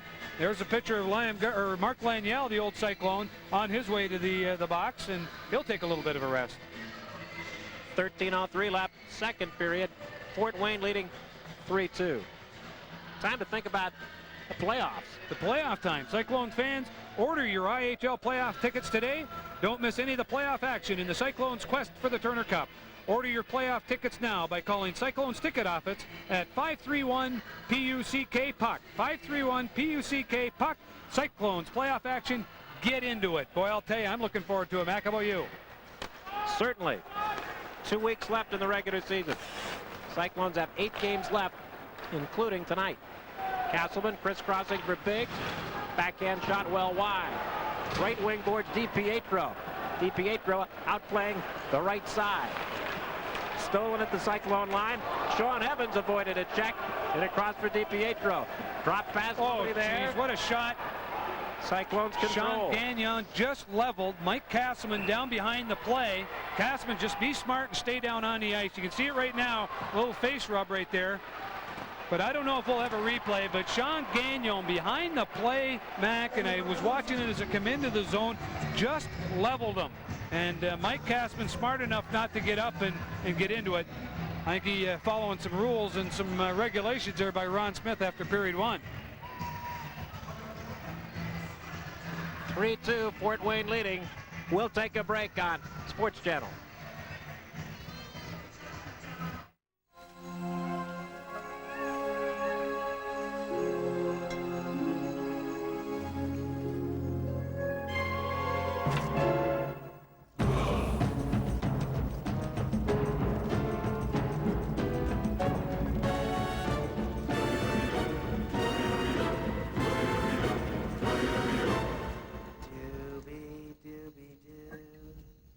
Drink Bud Ice, but beware the penguins. Where's Daddy? I don't know. He's never been this late. The London broil sounds delicious. I don't think he's ever coming home. Here's one, Mommy. Non-smoker likes children, top breadwinner.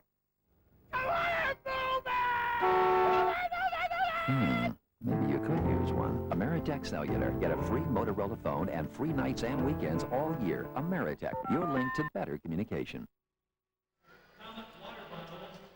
Strange piece of officiating by Joe Ernst. Sean Gagnon gets a 2-minute minor.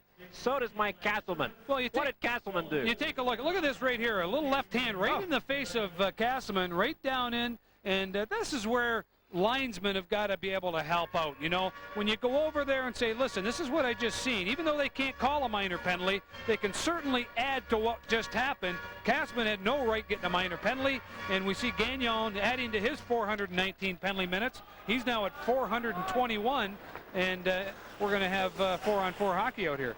Coincidental minors. Castleman for slashing. Gagnon for roughing at 7:26 of period 2. Cyclone sweep in. McLeod, a tricky shot. Rebound.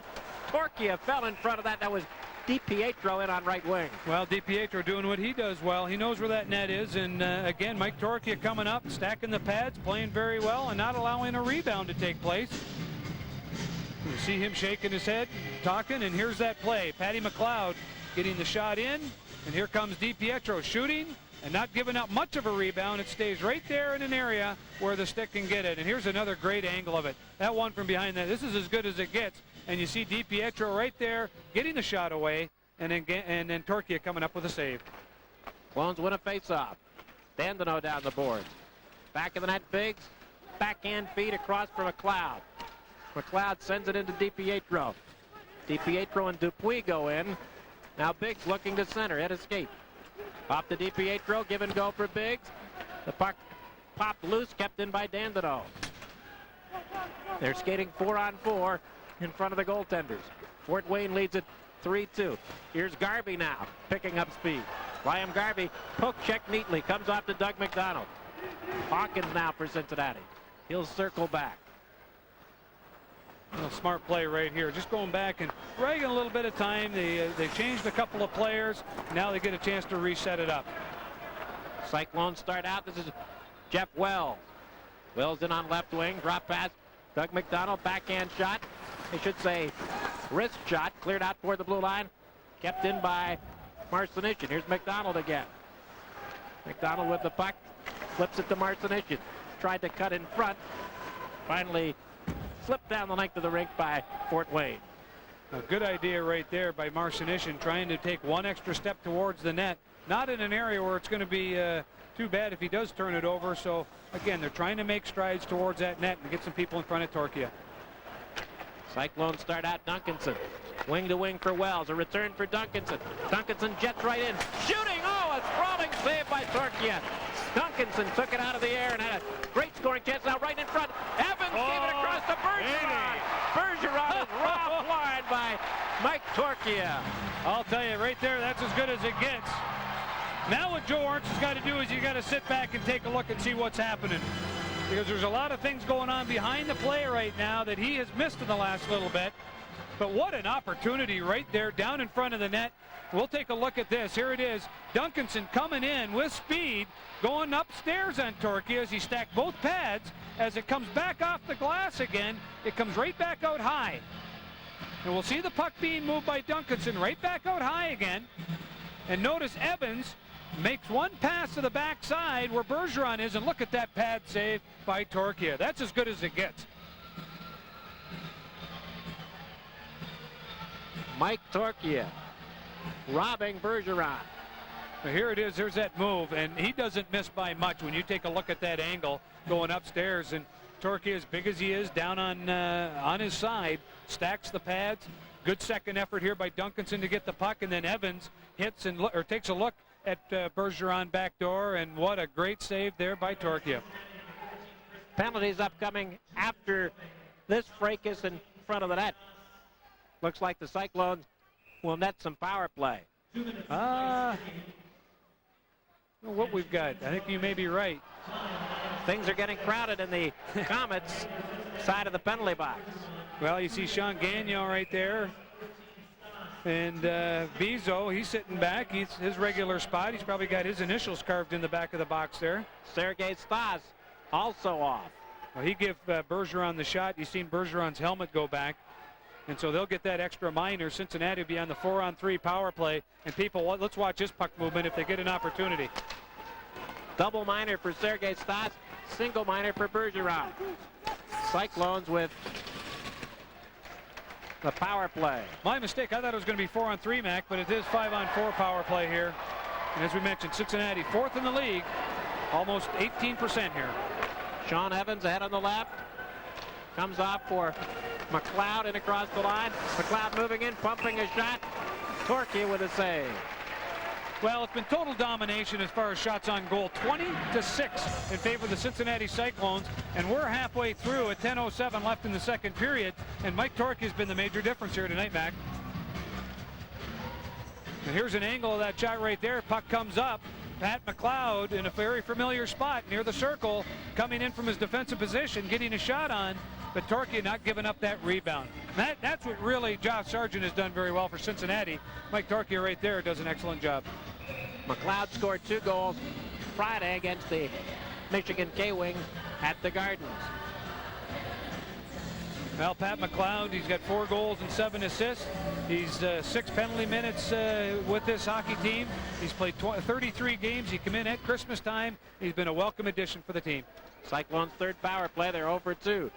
Captain Don Biggs moving in. Side of the net. Hot pass off the back of the goal. Dupuis looking to clear. Biggs jams in. Great job. Clones hold it in the zone. This is Stevens feeding the point for Evans. Evans' wrist shot is blocked. Now Biggs in the corner. Biggs falling down. Feeds the point for Evans. Deflected shot just wide. Cyclones setting up a shooting gallery around Torchia here. Stevens keeps it in. Mike Stevens faking, giving to Evans. Left side it goes. They center. Puck coming in front. Finally, Fort Wayne clears. Well, Fort Wayne did a good job of being able to just back off and close up that diamond that they rolled into, and really having somebody down in front of the net picking up a rebound off of Mike. Cyclones change all 5 skaters. 30 seconds on the power play. Cincinnati offside. Well, 31 seconds left. 3-2 hockey game. Power play galore here tonight. Fort Wayne scored 1 power play goal. Cincinnati scored 1 power play goal. There's a shot at Dougie McDonald wearing the A. And we mentioned earlier on, Dougie's a great addition to this hockey team and represents, I guess, what you want in a hockey player. Hard work, kills penalties, on the power play every once in a while, does a pretty good job. Cyclones need a win here tonight to move out to a 3-point lead over Grand Rapids for that 4th spot in the Eastern Conference. That means home ice advantage in the first round of the playoffs. Clones throw it in. DiPietro after it in the right wing corner. Back on the right point, Pat McLeod. He'll flip it around behind the net. Todd Hawkins moving in. He takes a cross-check there from Grant Richardson. Clones hold it in. McLeod at the blue line. McLeod feeding for McDonald, walking in, winding up, firing off the shoulder of Torchia. Big, high, rising shot. Clones keep it in. Here's McLeod's shot from the point. McLeod keeps it in. In back of the goal, Richardson looking to clear for Fort Wayne. DiPietro chops at it. Left point now, McLeod. Low shot, stick save, rebound trickling out to the blue line. Jeff Wells. Wells fanned on that shot. Now it's cleared by Fort Wayne. Look out. Sargent plays it. Chance rammed into the boards by Hawkins. Chance almost had a shot on an open net there. Well, you see again, Bezeau hanging on to the goaltender. I don't know if he's going to call it or how he's going to call it. It was a linesman that had the hand up. This is unbelievable. Oh, my. Cyclones move it in. Fort Wayne has killed off a penalty. Here's Frank Duncanson. Left point to Marcinician. Tried to hook it across to Dandino. Just didn't click. Tell you, Andy Bezeau could have his own show, couldn't he? I mean, just put a highlight film on this guy, and this town just loves him, and you can see why. Andy Bezeau, a very busy man when he's on the ice. Cyclones a 4-man right. Marcinician looks to center. Marcinician gets it back. He'll steer it to the corner for Biggs. Biggs a goal mouth pass. Dandino now put it right in front. Duncanson's shot hit a skate. 3-2, Fort Wayne leads it. Komets back across. Corpse in across the line. Long shot from the boards, blocked by Marcinician.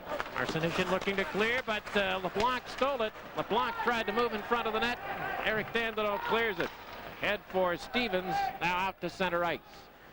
I think Ron Smith would like to see his defenseman right now utilize the glass and get that puck out into the neutral zone a little bit quicker and not be playing around with it in their zone. Lee Davidson in for Fort Wayne, dodges around Marcinician, keeps his balance, tried to give it to Currie. Now it bounces out to center ice. Well, Cincinnati dodged a bullet right there. Lee Davidson made a pretty good move on Marcinician, and Marcy took him down. Here's Dupuis moving it in for Fort Wayne. Angle shot blocked by Sargent. Sargent flops on the rebound. Well, Geoff Sargent hasn't been tested often, but his 7 shots, we got a 3-2 game.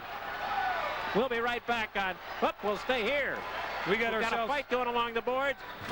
Tony Horacek against the rookie Carlin Nordstrom from Western Michigan. Let's take a break on Sports Channel.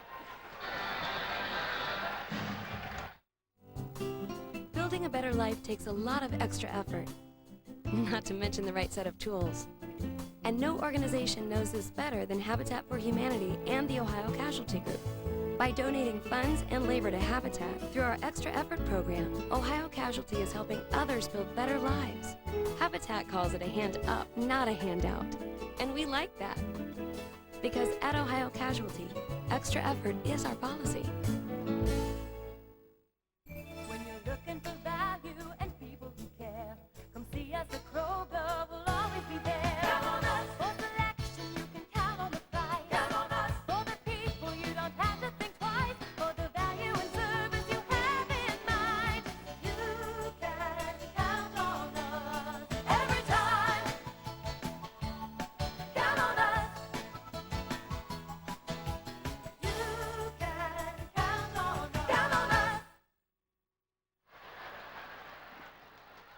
Komets hold on to a 1-goal lead, second period. Here are some extracurriculars. Some people would say that's a rose between a couple of thorns, but from our vantage point, that's a big thorn in the way of two Cincinnati Cyclones. Watch this right here, and Wellesley just gives him a little bit of an elbow right here. Hello. There you go, and Bezeau, the actor, throws the head back, trying to draw a call. And then here's Tony Horacek introducing Mr. Nordstrom, the Western Michigan grad. Well, he hasn't graduated yet. He left school to come up here and play on this Sunday night evening, and I wonder how he likes IHL hockey so far. First pro game for Carlin Nordstrom, and hello to the IHL. Yeah, he had 60 penalty minutes with the Western Michigan Broncos, coached by a good friend of mine and a cohort on the golf course, Bill Wilkinson. And Wilkie says he's a plumber. He's one of those guys that works hard and works hard around that perimeter. 5-minute fighting majors to Horacek and Nordstrom. Tony Horacek doing some of the things that kept him in the NHL for a period of years, and we're happy to have him in Cincinnati, being able to display some of those talents here tonight in Fort Wayne. Both teams at full and even strength as Ron Smith looks on. Haven't seen too many smiles from Ron tonight, Mac. He's, I know, number one, he's tired. It's been a long weekend for him, the Friday night game and flying to the funeral on Saturday, and here he is in Fort Wayne tonight. Mikulchuk a shot from the point. Davidson pinned on the boards. Bawa scrambling with Evans. Dug out by McDonald. Davidson pins him. Around on the boards for Stevens. Now Bawa put it right in front, and Sargent covered up on that. Lee Davidson was well covered by Sean Evans. Well, Lee Davidson looking for his 25th. He positions himself very well down in front of that net. A young guy with some pretty good speed, some good hands, always in the top 5 in scoring of whatever team he plays for. And here's that play right now. Currie trying to force the front of the net. Bawa gets a hold of the puck, sees Davidson in front. Davidson just tried to tip it, but Sean Evans, pretty good position, and Josh Sargent coming up big with a rebound.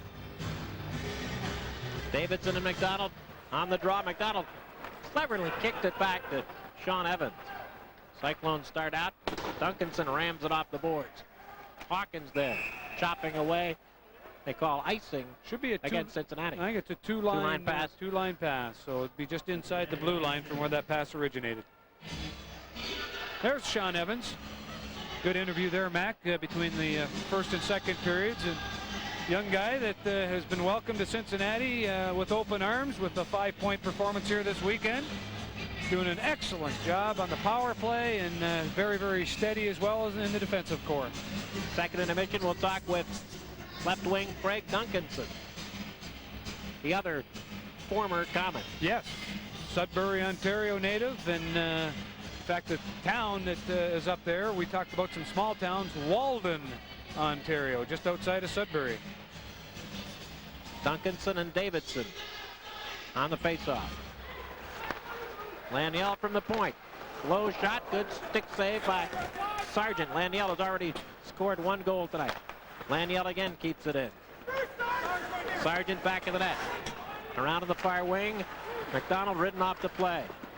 Kept in by Bawa. Off the glove of goaltender Sargent. 3-2, Fort Wayne leading. Lee Davidson hems the play and tried to go rink wide. Finally, the Cyclone defense will clear it to center. That's a smart move right there. Again, not to fool with it. And no icing call on that. I think that's a break for Cincinnati, Mac. Fort Wayne moves it in across. LeBlanc on his off wing. LeBlanc stick handling. Centering for Corpse. Knocked away by McLeod of Cincinnati. Now, Castleman will start it out for Biggs. Biggs in with DiPietro. Biggs back of the net centering. Comes off for Castleman. Drop pass for DiPietro. Penalty coming up in the corner. Well, Joe Ernst with the hand up, and I don't know if Donnie Biggs is going to get a retaliation penalty on that play or not, but I think he is. He's on his way to the box for a punch to the head of Sean Gagnon. Biggsy sitting on the bench when Mike Castleman got hit last, I think remembered it.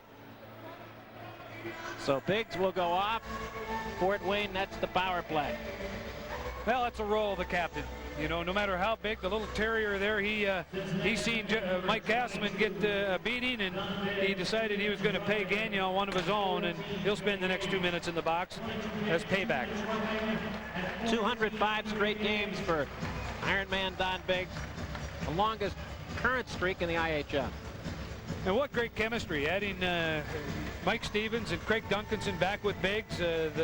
I guess the orchestra led there by Ron Smith. He did a super job in being able to reunite these guys. Duncanson was here in Fort Wayne, and you'll hear that interview. He was very happy to be in Cincy and loves the Queen City.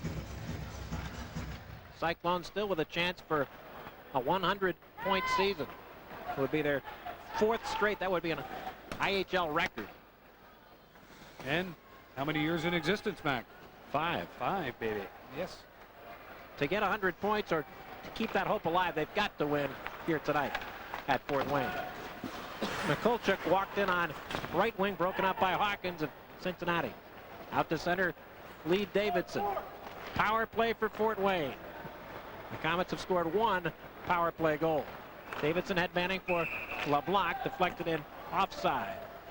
Now again, Cincinnati doing a super job, and there's a picture right there of Pat McLeod and John LeBlanc, the power play specialist. He's got 15 on the year. You want a guy down in the power play that knows, and I guess you would classify LeBlanc as a sniper. You get him around the perimeter of the boards, he's able to make the pass, but what he's good at is following up on any play that's made. Great instincts, good hands, and you get him in tight and it's in the back of the net. John LeBlanc. Face off inside the Fort Wayne line. Cyclones shorthanded for another minute 25. Biggs in the box. Oleg Mikulchuk back to the net. Big rangy defenseman, headmans for LeBlanc. LeBlanc in on the left for Davidson. Off the right corner boards. Robin Bawa there. Rims it around for LeBlanc. Beating the point to Davidson. Now Mikulchuk. Far corner to Bawa. Fort Wayne with a man advantage. Back of the goal, LeBlanc. Fort Wayne keeping it wide now. Out at the point, Mikulchuk.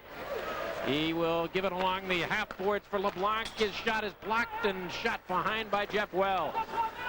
Fort Wayne really not doing very much business here. They're keeping it wide, but there's an offside. Well, that's a tough play right there, and that's a play right there where you feel that maybe your defenseman can get a hold of it. Mikulchuk just come up short. We spent a lot of time with that in Carolina, Mac, with our defensemen throwing pucks off the glass, get them, pull them back towards the middle of the ice. On that power play, you got to have that ability to draw it right along that blue line laterally as you've got a defender on you. Mikulchuk right there, not able to keep it into the zone. Scoreless second period so far after a 5-goal first. Things have calmed down. Fort Wayne with 37 seconds left on power play. Bandino clears the zone. Well, Joe Ernst calling a high stick on that, so it'll go all the way down the ice. And there's a picture of Mark Laniel. Spent the majority of the year here in Cincinnati in a Cyclone uniform, and made that exchange along with Jeff McLean to Fort Wayne for Craig Duncanson and Sean Evans. Jeff McLean decided to retire, and Mark Laniel, he's added to the pot here tonight, paying back the old boys a goal here. In fact, the leading goal as we speak. Doug McDonald on the draw against Kelly Corpse. Clones win the faceoff. Quick shot pumped in on goal. Great work by Hawkins from the left faceoff circle. The beauty of winning a faceoff there. That's an ice. That should be called an ice. Laniel dumps it in. Didn't get to it. Yeah, they got it. It's an icing call. He had the line.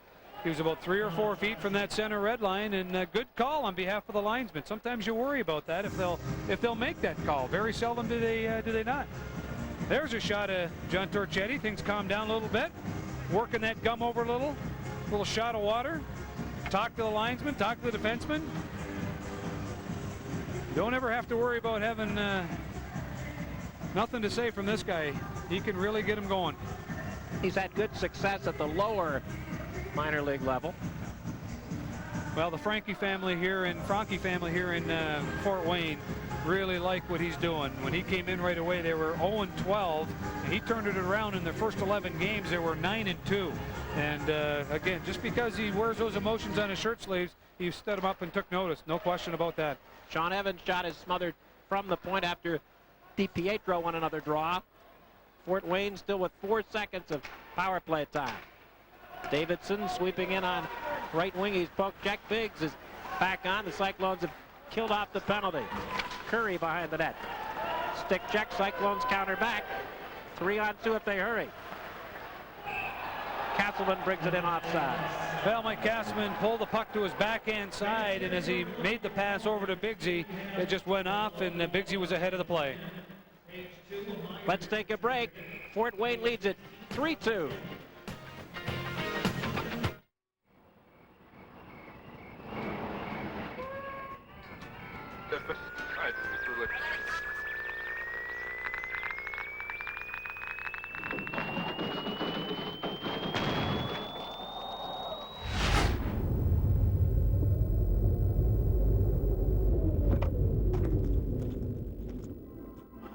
Cool.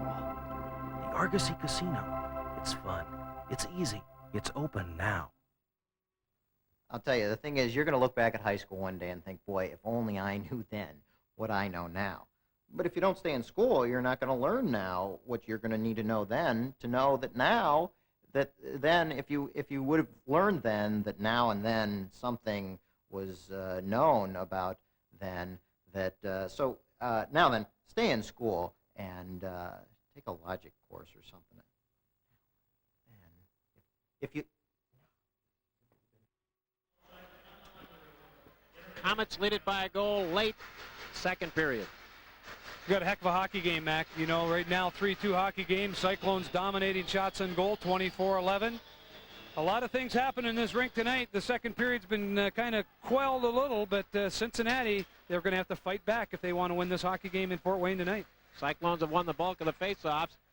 They've just killed off a penalty. Quick shot left side. DiPietro, that's blocked.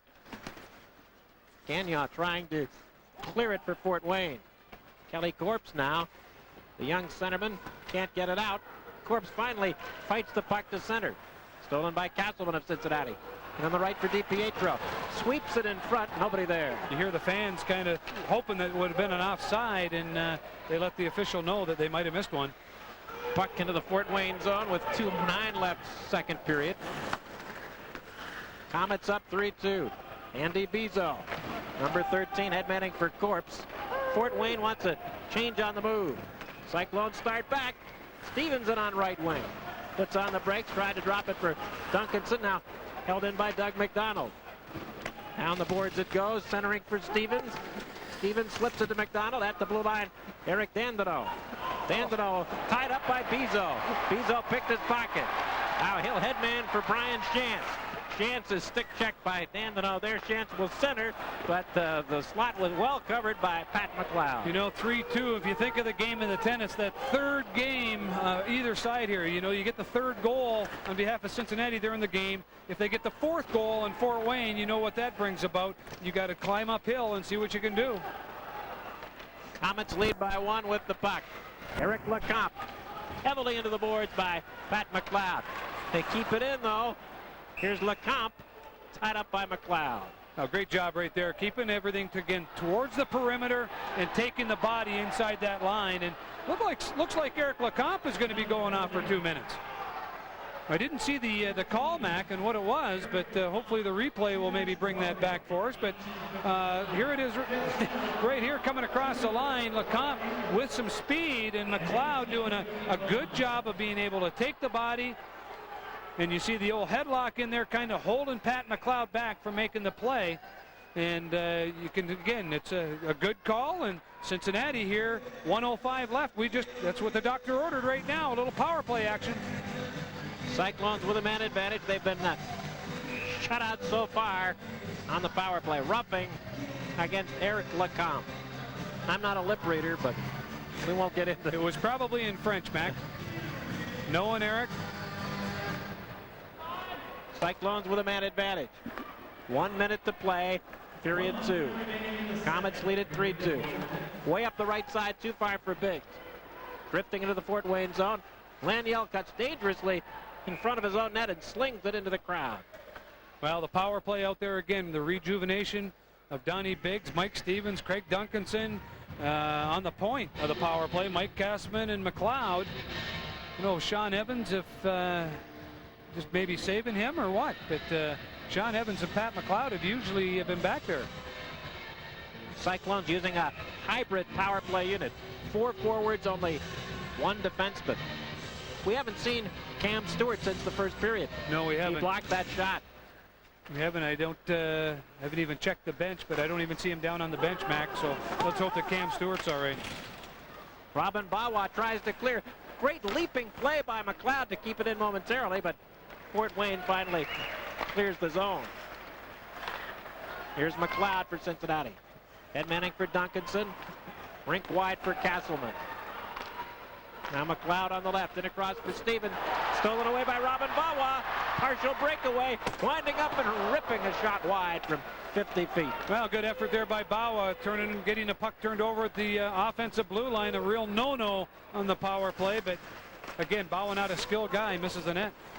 Cyclones dump it in, 5 seconds left in the period. Now Dupuis will send it all the way down. Scoreless second period after a wild first.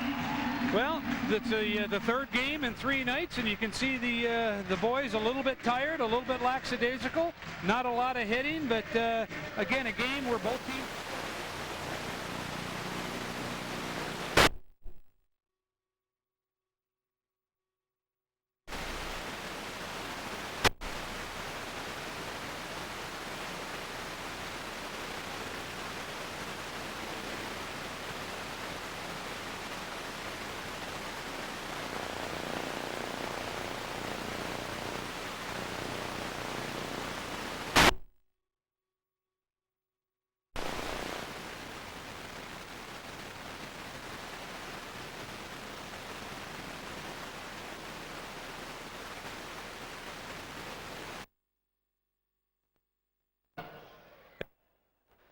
Hey, Lou. Want an adjustable bed, but don't think you can afford one? Then you haven't priced Craftmatic adjustable beds lately. Craftmatic Model 2 beds cost hundreds less than these quality flatbeds. And this Craftmatic Model 3 is available at 50% of Craftmatic 2's low cost. 50%. Craftmatic Model 3 and 2 beds adjust to all these healthful positions and offer optional heat and massage, yet cost less than these quality flatbeds. Get our free catalog by mail, including information on Craftmatic 3s at savings of 50% of Craftmatic 2's low cost. Hello, I'd like to receive your free catalog and 50% information by mail. Certainly, sir. It's easy, so call for this free catalog right away. Call toll free 600, that's 1-800-852-9600. Toll free 1-800-852-9600. Call now. Deadly, powerful, unforgiving. Now, for the first time, King World Direct and the Learning Channel bring you 2 of the most earth-shattering videos, Hurricane and Tornado, available only through this special television offer.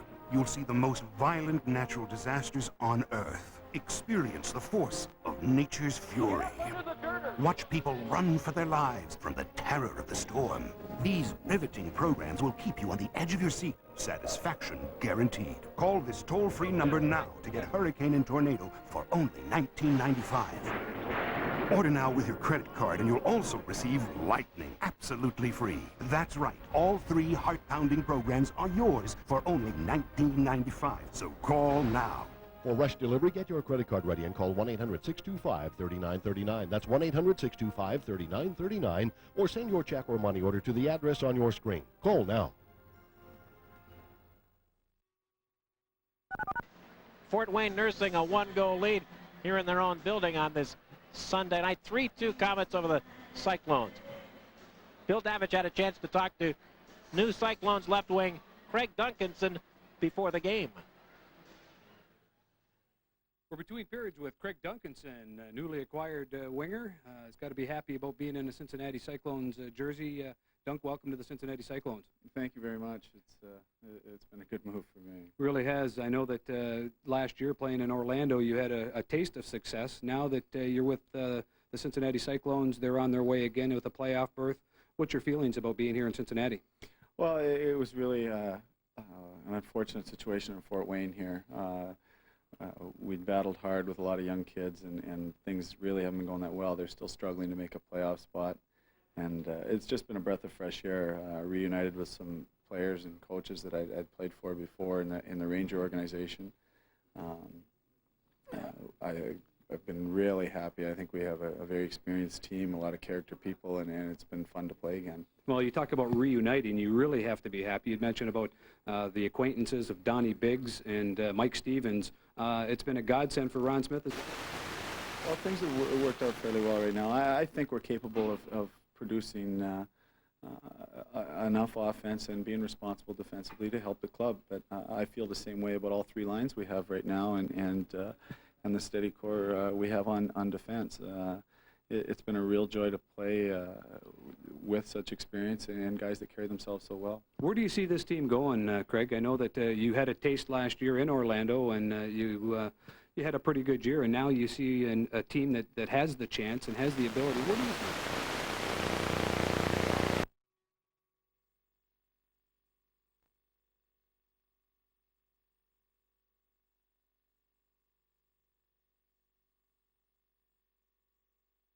Responded quite well lately, as Cincinnati's always been a great penalty killing team and power play, and I think Jeff and Todd both carry themselves very well in net. So there's a number of teams that can respond that way, and I think whoever gets hot, power play gets hot, goaltending remains constant, will still be standing in the end. I know one of the things in talking with Donnie Waddell, he says about Craig Duncanson, he's one of the best leaders around, and you combine that with a Donnie Biggs, it adds to a lot of experience and a lot of ability on this team to lead. Well, I think there's 22 guys in our room that they're exceptional leaders. We do have an experienced club. We do have responsible people, people that are committed to winning, and the record over the last few years has shown that.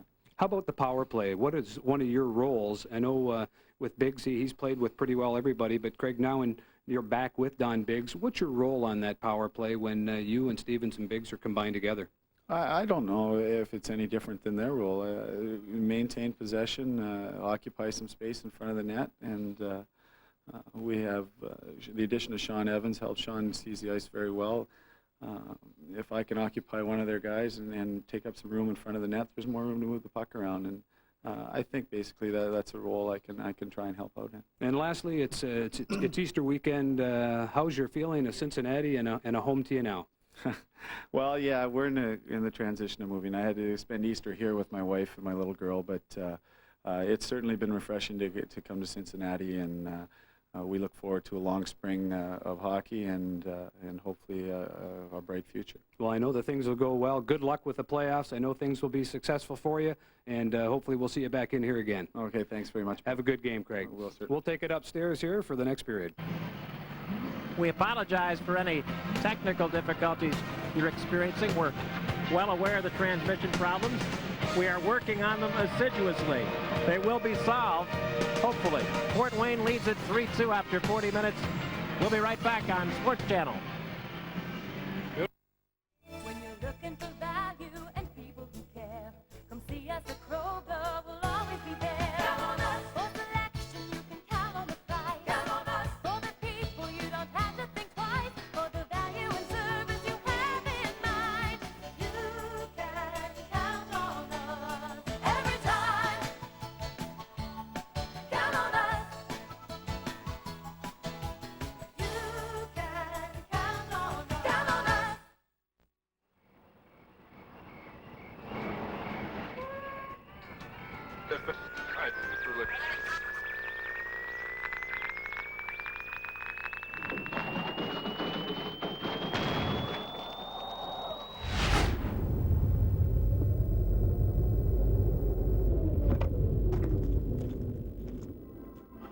Cool. The Argosy Casino. It's fun. It's easy. It's open now. Welcome back to Fort Wayne. Komets lead at 3-2 after 40 minutes. 5 goals in the first period, Bill, and then it seemed like maybe the batteries ran down. Well, 3 games in 3 nights. We mentioned it before we went off the air at the end of the second period, and you can just see it. The passing isn't as crisp as it was. Guys aren't taking the body like they used to, but I think in this third period you're going to see one team come out and try and dominate and hope Cincinnati's going to be that team. Again, to establish, the Cyclones badly need a road win here to keep Grand Rapids and Quebec at bay. Well, they really do. If they have any desire of trying to get that home ice playoff spot, you know, this third period can be the tell-all. And we talked about getting that third goal. If they allow Fort Wayne to get that 4th goal and they're at home here tonight, Fort Wayne is going to close that off very quickly. That's my belief. Fort Wayne playing with a lot of spirit here at home, led by Bezeau, Gagnon, players like that. They want to get that final playoff spot. Well, they do. I mean, they're fighting it out with Michigan. They went in and did the job last night in Michigan and had a 1-0 victory. They come in here tonight, had the game plan all set. Bezeau, he's knocking guys around. Sean Gagnon, he's doing a great job. And, you know, these guys are coming in and doing the job that they have to. And it's an extension of John Torchia and the job that he's done coaching. No goals in that second period, but we do have some highlight material for you. Well, you take a look at this coming across the line, and one thing that Cincinnati really relies on is that glove of Geoff Sargent and his ability to make the big save. And there he is right there. You see him again getting that rebound and being able to cover it up. And here's Robin Bawa coming down the wing. And again, if you've got a sniper on your team, the sniper's going to bury this puck in no question flat. He comes down and he lets this shot go, and he ends up firing that puck wide. And right there again, a great opportunity, but to no avail, Mac. And we still have a 3-2 hockey game here tonight. Let's take a look at our Argosy Casino scoring summary. The Cyclones a big edge in shots. Well, the shots and the saves. Mike Torchia has been the difference in this hockey game tonight. Geoff Sargent really hasn't been tested at all, and I think right now the difference in this game has been the goaltending, as we talked earlier on. Komets lead at 3-2 with 20 minutes left in regulation. Cyclones got to get to work. They got to get it going. They got 20 minutes. It's never over till it's over, as Yogi says. All right, we'll be right back to Fort Wayne in a moment on Sports Channel.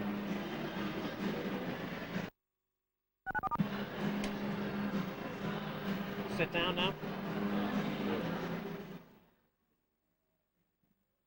Hi, I'm Rick Barry, Basketball Hall of Famer. And if you own a trailer, boy, do I have a product for you.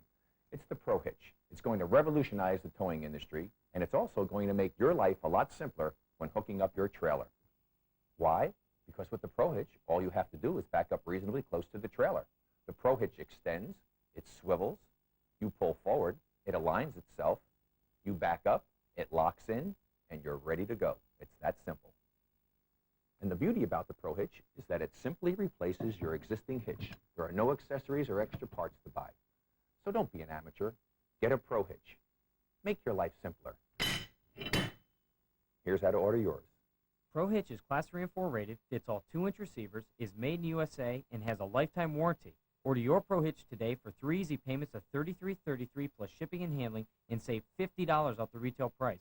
Call 1-800-891-9524. That's 1-800-891-9524. Fort Wayne leads at 3-2 after 2 periods of play. A program reminder for radio. No Cyclones talk this week. No Cyclones talk tomorrow night, No Cyclones talk. They're deferring to the Final Four in basketball. A very smart move on their part. It takes a major event like that to cancel Cyclones talk. Second period stats. Well, you see the total domination by Cincinnati with shots attempted and everything else, and penalty minutes. Cincinnati 34, and it's been one of those games that just really in the second period dropped down a pace. But here in the third period, both of these teams have got too much to play for, and I think we're going to see some fireworks. At least from my standpoint, we should see some fireworks. Cyclones will start the third period with the power play for 56 seconds. They don't have to score, but it might be wise. 3-2, Fort Wayne with the lead. We'll be right back on Sports Channel. I'll tell you, the thing is, you're going to look back at high school one day and think, boy, if only I knew then what I know now. But if you don't stay in school, you're not going to learn now what you're going to need to know then to know that now that then if you would have learned then that now and then something was known about then, that now then, stay in school and take a logic course or something. And if you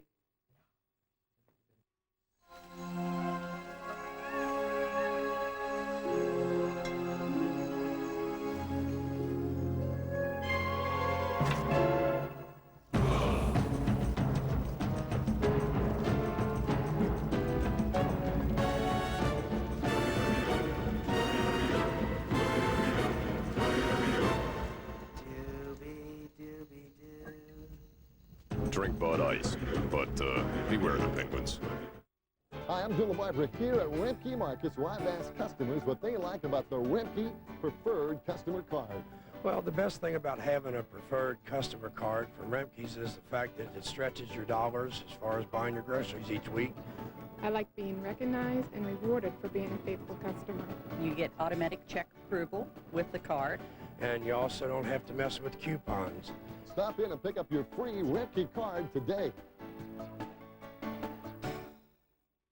Think of it as the world's thinnest service manual. It's the Valvoline Instant Oil Change MVP card. Your computerized access to the maximum vehicle performance system that follows all your car manufacturers' oil, filter, and fluid recommendations and maintains your service records. Put your car on the information superhighway with MVP, available only at Valvoline Instant Oil Change. You can depend on us. Andy Mack and Bill Davidson with you from Fort Wayne. Komets lead it by 1. Tonight, our producer-director, Lou Rainoni. And Lou has been a great help in the booth there tonight, and this has been a game I think that all of us would like to see come to a real quick conclusion, with maybe the Cincinnati Cyclone team coming back against a team right now that after 2 periods of play, Fort Wayne, if they're leading, are 18-3-2. Cincinnati, after trailing at the end of 2, are 5-18-2. That isn't a very good statistic if you look at percentages. Why'd you bring it up then? Well, just cause. Because it was there. Hey, you know, as a university professor at Miami University, you better come up with some things, because numbers mean a lot. They may not mean anything right now, but they mean a lot. Eric Lecomte in the penalty box for Fort Wayne. Cyclones with 56 seconds of power play to work with, and they need a power play goal to tie this up. Fort Wayne wins the draw. Clones form the play in their own zone. Sean Evans up the left wing for McLeod. McLeod shifting through center ice. Pat McLeod. He'll backhand it in near wing corner. After it, Doug McDonald against Lee Davidson.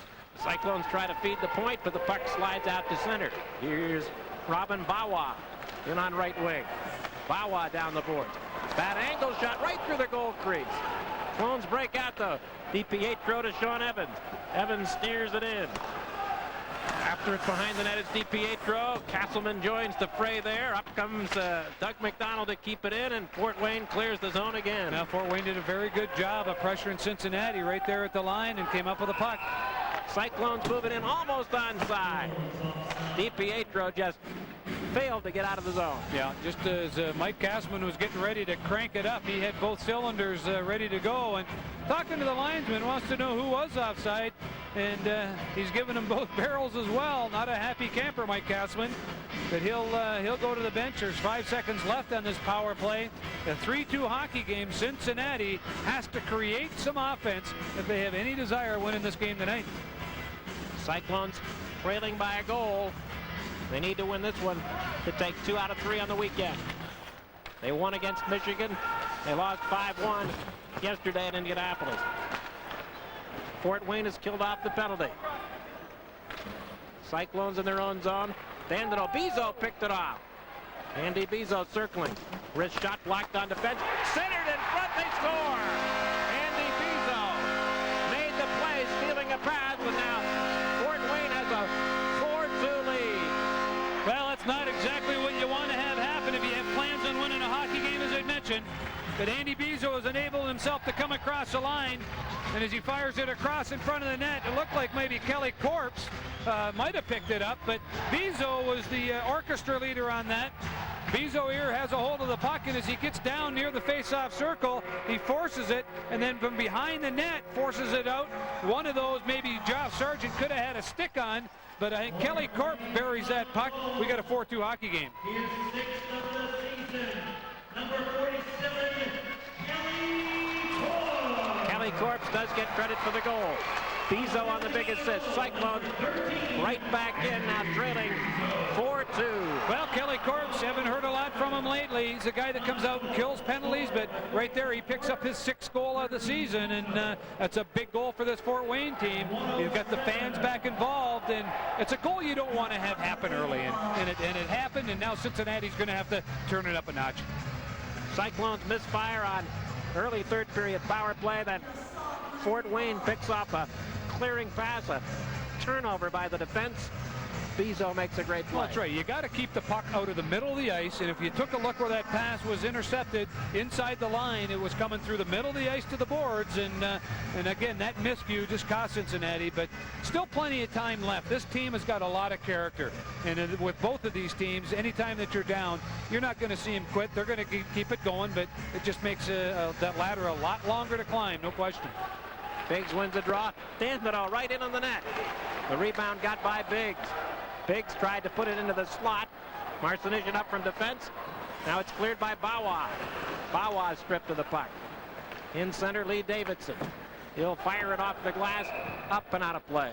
Well, a good play right there by Cincinnati, standing up at the line, forcing Fort Wayne to dump the puck in, and that's what you want to have happen. And for these people that are back home, in addition to not only our playoff ticket message for this TV game, you should also see that next year's season tickets are now for sale for the 1997 and 98 season.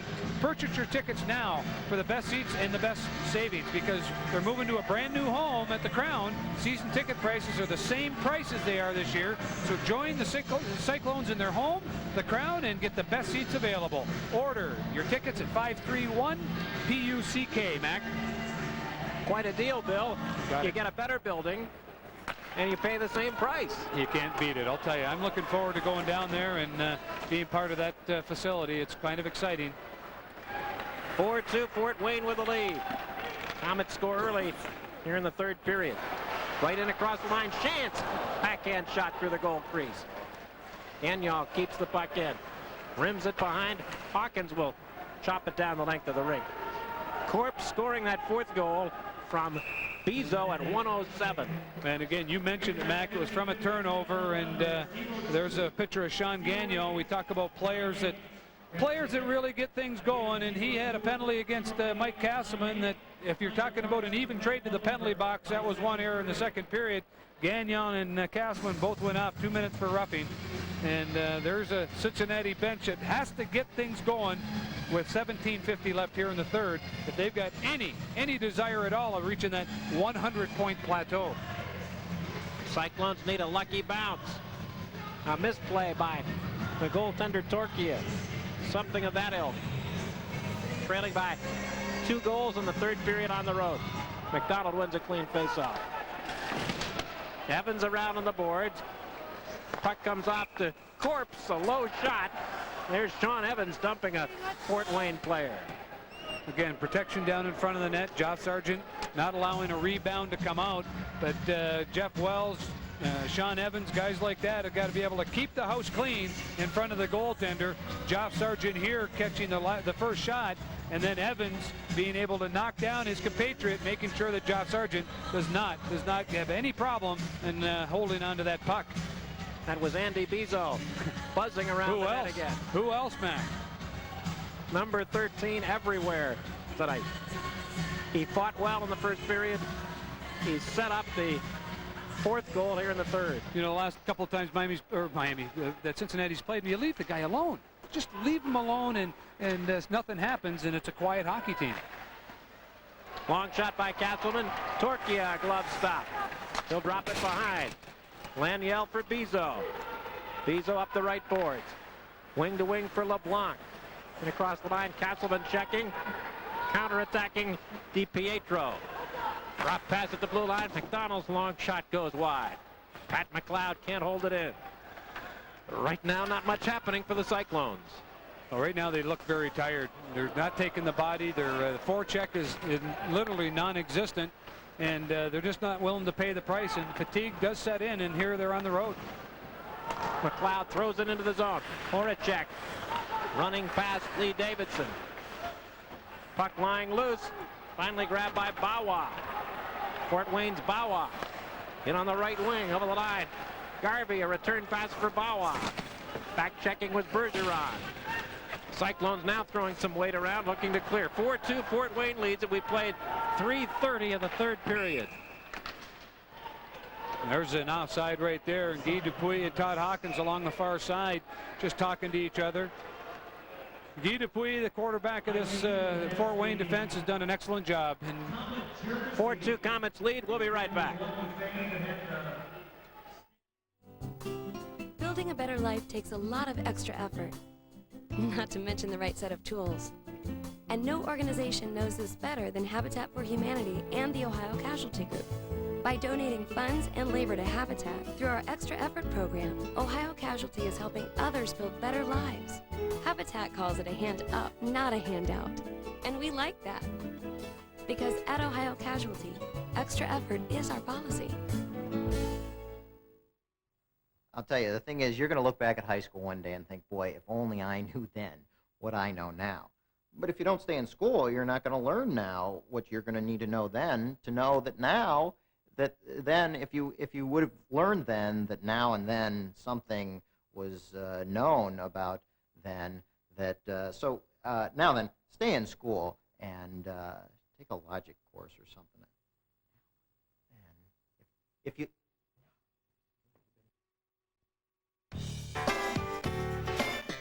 This portion of Cincinnati Cyclones hockey is brought to you by Mills Auto Glass, whatever it takes. Cyclones win a draw in the Fort Wayne zone. McLeod holds it in. Back of the net. Liam Garvey looking to clear. Getting a rough gut ride from Mike Stevens. They scramble in the corner. Duncanson joins the fray there. Stevens working hard. Stevens off of the puck. Skates back to the blue line. Cross ice McLeod. Dumping it in front. There's a penalty upcoming. Davidson knocking down Don Biggs. Well, Donnie Biggs did a good job down in front of that net. Davidson had him all wrapped up, and as soon as Donnie Biggs felt the pressure, Donnie kind of happened to fall to the side with a little help of Lee Davidson's stick, and Cincinnati gets exactly what they want right now, a power play with 16:03 left and down 4-2, Mac. This is a real big power play for these guys. Davidson off. Cyclones are 0 for 4 with the man advantage. Well, that first goal that they got tonight, if you remember correctly, that was Hawkins. Was that not a power play goal on that or not? Maybe not. Not according to Joe Kelly's official score sheet. We better stay with Joe Kelly's sheet then. That was not a power play goal. But a great, yeah, it couldn't have been a power play goal. You got Marcinician and Hawkins on that unit, so my mistake. There's Doug McDonald. Guy's been winning every face-off in here, and the key right away. Win that draw back and get McLeod and Evans into a position to shoot. Cyclones down 2. Off the draw. Laniel can't clear. McDonald on the boards to the point. Here's Evans, pumping one right in front. Pad save Torchia.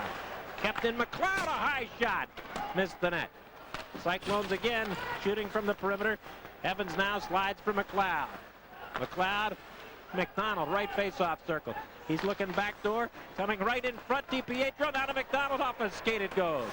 Kept in by Evans, misplayed the puck, and it's cleared all the way down. Well, a bouncing puck and basically a frugal attempt down in front of that net, but things don't come up rosy for the Cyclones. They still have got to direct that puck low on the ice, force Torchia to give some rebounds up. You've got to hit the net. 4-2 Fort Wayne as the Cyclones pound it into the zone. Still with a power play. Open right point, McLeod got the glove down, couldn't keep the puck in. Now they turn it over. Corpse will flip it into Cincinnati ice. You can just see right now just the mental tiredness of the Cincinnati Cyclone hockey team. They're doing things that I have not seen them do in 2 weeks. Pat McLeod leads the rush. Deep to the near wing corner. He'll send it in front just behind Biggs. cleared to neutral ice. Cyclones cough it up again. Chance moving in. Shooting stick save by Chop Sargent. Cyclones start out. Here's Biggs around to check. Don Biggs leading a three-man rush in across for Stevens. Stevens right down the slot off to Biggs. Biggs feeds the blue line. Dandino, wrist shot right in goal, and Torchia covers up. That's the right idea right there. Not a hard shot, but Eric Dandino getting a pass from Donnie Biggs, directing it directly on net. Mike Torchia with a blocker save knocks the puck down, but that's exactly what has to happen in there. Get some traffic down in front. You see Mike Stevens right now jabbering at the official for all the right reasons. Gagnon, he's skating around him as well. Both of those guys been John all night, and I don't think anything's going to happen on Cincinnati's end. They've got to think about putting the puck in the back of the net. They can't retaliate on anything right now if they have any desire of winning this game. 4-2, Fort Wayne leads. 22 seconds on the Cincinnati power play. The bingo line out there. The three former Binghamton Ranger players, Stevens, Duncanson, and Biggs. Well, and you look at the power play percentages of those guys. Biggsy's got 11 power play goals, and Stevens got 6. I mean, they're goal scorers in this position. Biggs and Dandino give it back and forth. Dandino right in on the net. Duncanson muscling in the corner with Robin Bawa. Puck kick loose for Mark Laniel of Fort Wayne. He'll find an opening and send it all the way down. Now that'll just about do it here on the power play. We still got a 4-2 game. 14 minutes to go in the third period. Cincinnati 5-on-5 has got to create some space. Cyclones cough it up again. Bezeau rifles one wide. Cyclones are playing 2 men short. Mullen, a game misconduct. Stewart, a first period injury. Here's Garvey, a shot from the point. The rebound put right through the goal crease. We'll have a Cyclones penalty upcoming. Well, again, just out of frustration, Chris Bergeron going to the bench. He'll have a 2-minute minor penalty, but again, third period of the third night, the guys are tired. They're drawing penalties like this, and doesn't lend support for a team that's looking for a playoff spot at home, that's for sure. There's the picture right there of Berge going in and making that hit. 2 hands on the stick, and I think that checking from behind, or could be even a boarding call, or 2-hand could be a cross check, could be holding. They could call anything they want in that scenario, but he was in a position where he's going to spend the next 2 minutes on the penalty kill. Cincinnati's going to have to buzz him and take some chances, Mac. Bergeron for holding at 6:21. 4-2 Fort Wayne here midway through the third. Lee Davidson, 24 goals, 48 assists, 58 penalty minutes on the year, and he's a true leader of this Fort Wayne Comet hockey team. Out centering for Currie and Bawa. LeBlanc at the point. 4 forwards out for Fort Wayne. And again, they're looking to try to add to this total on this power play. This is a big penalty or big power play for them. They figure a 3-goal lead will finish off Cincinnati. Well, right now with the work ethic that we've seen in the last 2 periods, Mac, I think it's going to be difficult to overcome. But again, it's not over till it's over for sure. Bawa back of the goal. Mikulchuk at the point now. Bawa. Davidson. Low shot deflected. Rebound. LeBlanc scores. John LeBlanc into a basically open net there. 5-2 Fort Wayne. Well, John LeBlanc, his 16th power play goal of the year, his 27th on the season. In his 69th game, John LeBlanc doing the things that he does best. Shot from the point. Deflection off the old swampy stick right there. Chop Sargent didn't have a chance. One of those things, you talk about the bounce of the puck. Here it is off of Marcinish's stick down in front of the net. It's as good as a tip.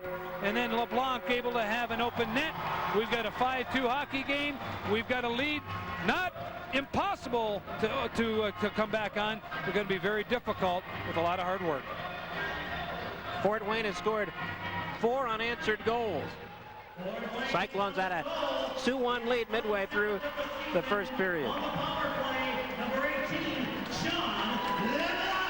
LeBlanc with a power play goal. 5-2 Komets. Puck in center, controlled by LeCamp of Fort Wayne. Off to Dupuis. He pounds it in. Sean Evans for Cincinnati. LeBlanc took a run at him.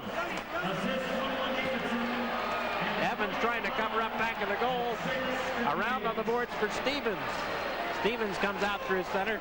He's spun around. Could be an icing. Currie overskated there. Finally, Dupuis will touch it. Now that's interesting where you see a defenseman in that scenario tries to get a hold of that puck, and right there is able to get the icing. We'll take a break. Fort Wayne leads at 5-2. Mel's Auto Glass. They'll do whatever it takes to repair your windshield. That means wherever and whenever is convenient for you. Even at home or work, Mel's will supply original equipment installed by certified technicians. We take care of all your auto glass needs. Whether you're a car dealer, body shop, or an individual with insurance claims, give us a call at 563-7771. We do whatever it takes to satisfy you. You can tell with Mel's Auto Glass, whatever it takes. I-55 is backed up for miles. Where's Daddy? I don't know. He's never been this late. The London broil sounds delicious. I don't think he's ever coming home. Here's one, Mommy. Non-smoker likes children top breadwinner.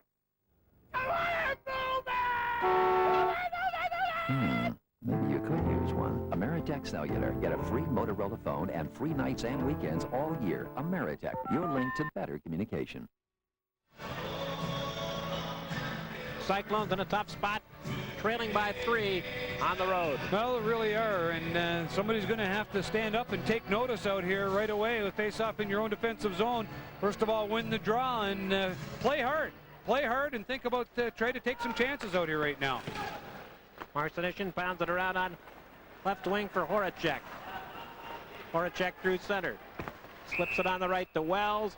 Clones offside. Again, that's all mental right there, being able to go offside. You got guys hugging the line instead of stopping and starting, and that's fatigue. That's mental fatigue at the end of those 3 games and 3 nights. It makes it tough.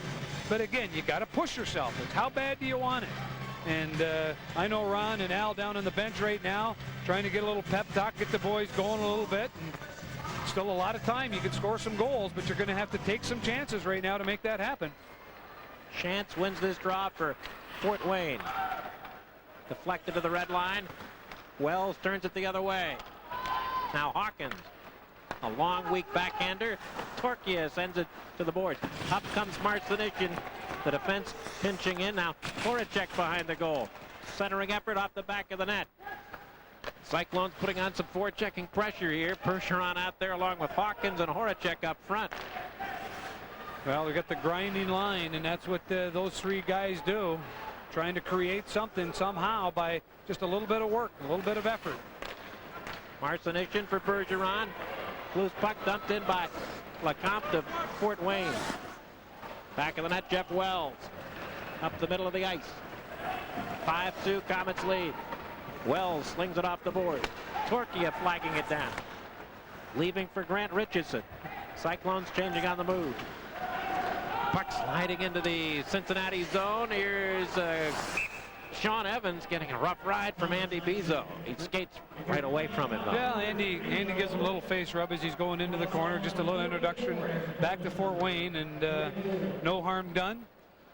You see right now as they go down the ice, the guys talking back and forth to each other. You know, here's a big draw in the offensive zone, and as we've mentioned many times before, win a draw, it only takes about 0.3 of a second to get back in the net, Mac.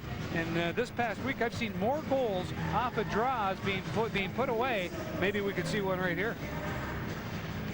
Doug McDonald, one of the best at winning a clean face-off.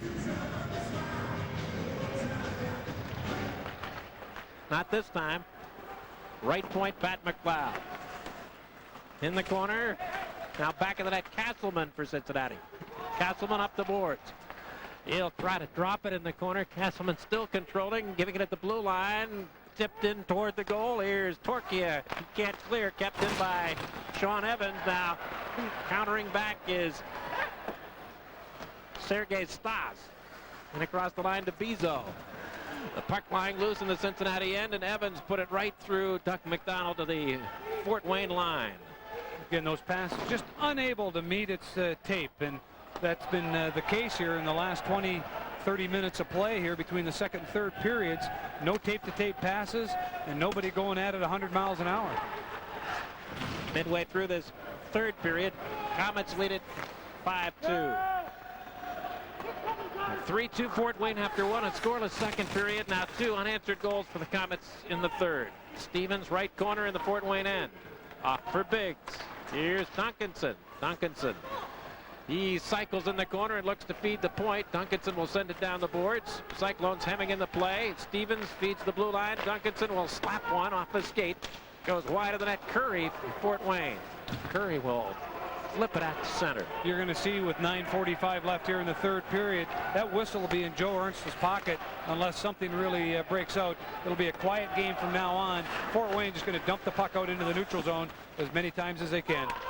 Cyclones now back in the net, right in front for Biggs, off his skate. Couldn't get a shot away. Again behind the net. Cyclones maneuvering. At the point, Marcinishin pumps one wide.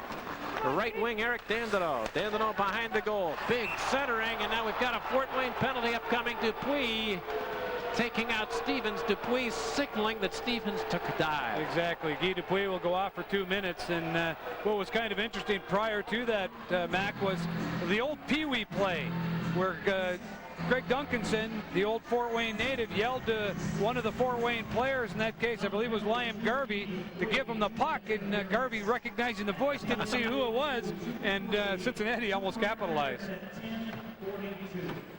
Guy Dupuis going off at 10:42. Interference. Cyclones with their 5th power play.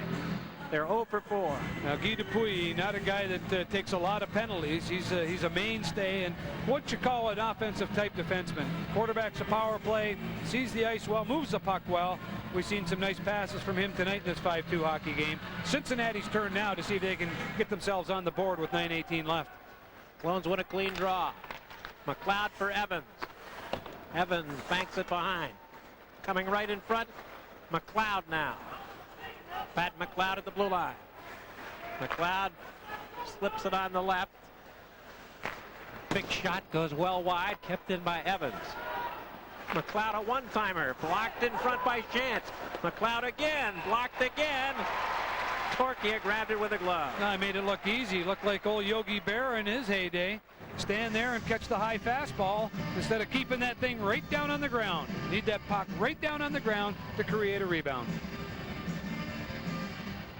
Cyclones with a big edge in shots. 30-16. 30-16, but certainly is not indicative of the job that Job Sargent has done tonight. He has not really been at fault in any of these goals that have been scored, Mac. I mean, the shots that they've had, the result of a couple of power plays, but just some turnovers by the defensive core, and then Fort Wayne capitalizing. Evans from the point, DiPietro. Make that McLeod, his shot was blocked. McLeod again walking in. McLeod maneuvering. Now to Evans. Evans side of the net. Centering pass right through the goal crease.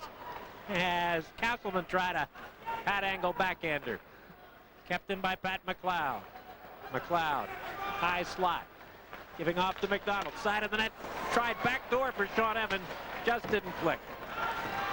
Well, a couple of good opportunities. Mike Castleman just getting a little bit too cute down around that crease area instead of directing it towards the net. He's looking for that pretty pass back door. Castleman in the left corner. Cyclones still with a man advantage, trailing 5-2. McLeod, right wing for Wells. Now McLeod, that was deflected. The rebound comes back to Wells now.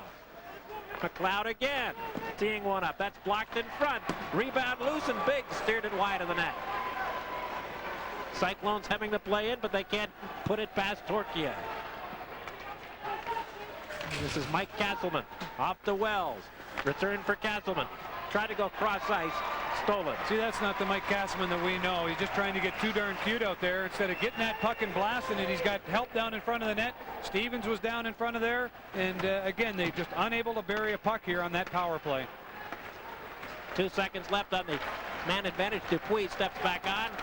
Cyclones 0 for 5 with the man advantage. Trailing 5-2. Fort Wayne just flips it out to center. Comes off to LeBlanc. He's got a 2-on-1. He moves in. He gives it left side, but right through Kelly Corpse. Well, Kelly Corpse, again, not known to be a sniper, got himself out of position. LeBlanc made a great move down inside. Cyclones back the other way. Stevens is body checked off the play by Gagnon. Around to the far corner now. LeBlanc looking to clear. Fort Wayne up 5-2. Cyclones with a steal. Here's Sean Evans moving in. Athens can't find anybody to center to. We've got a delayed penalty upcoming here. Right in on goal. Torchia with the save, and Bezeau. Yeah, we'll get something going. Evan and Stevens were going at it. Cincinnati's just got to stay out of this right now. They've got a penalty, another penalty coming up. Gagnon was involved down in there. Bezeau was involved down in there. 5-2, Fort Wayne leading. Cyclones will have the power play when we come back.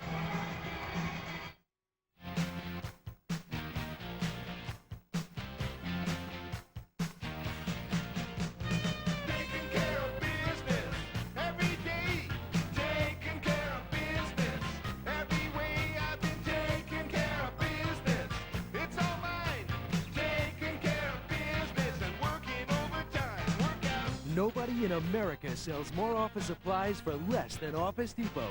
Nobody. Hi, I'm Greg Holman of Holman Motors in Eastgate.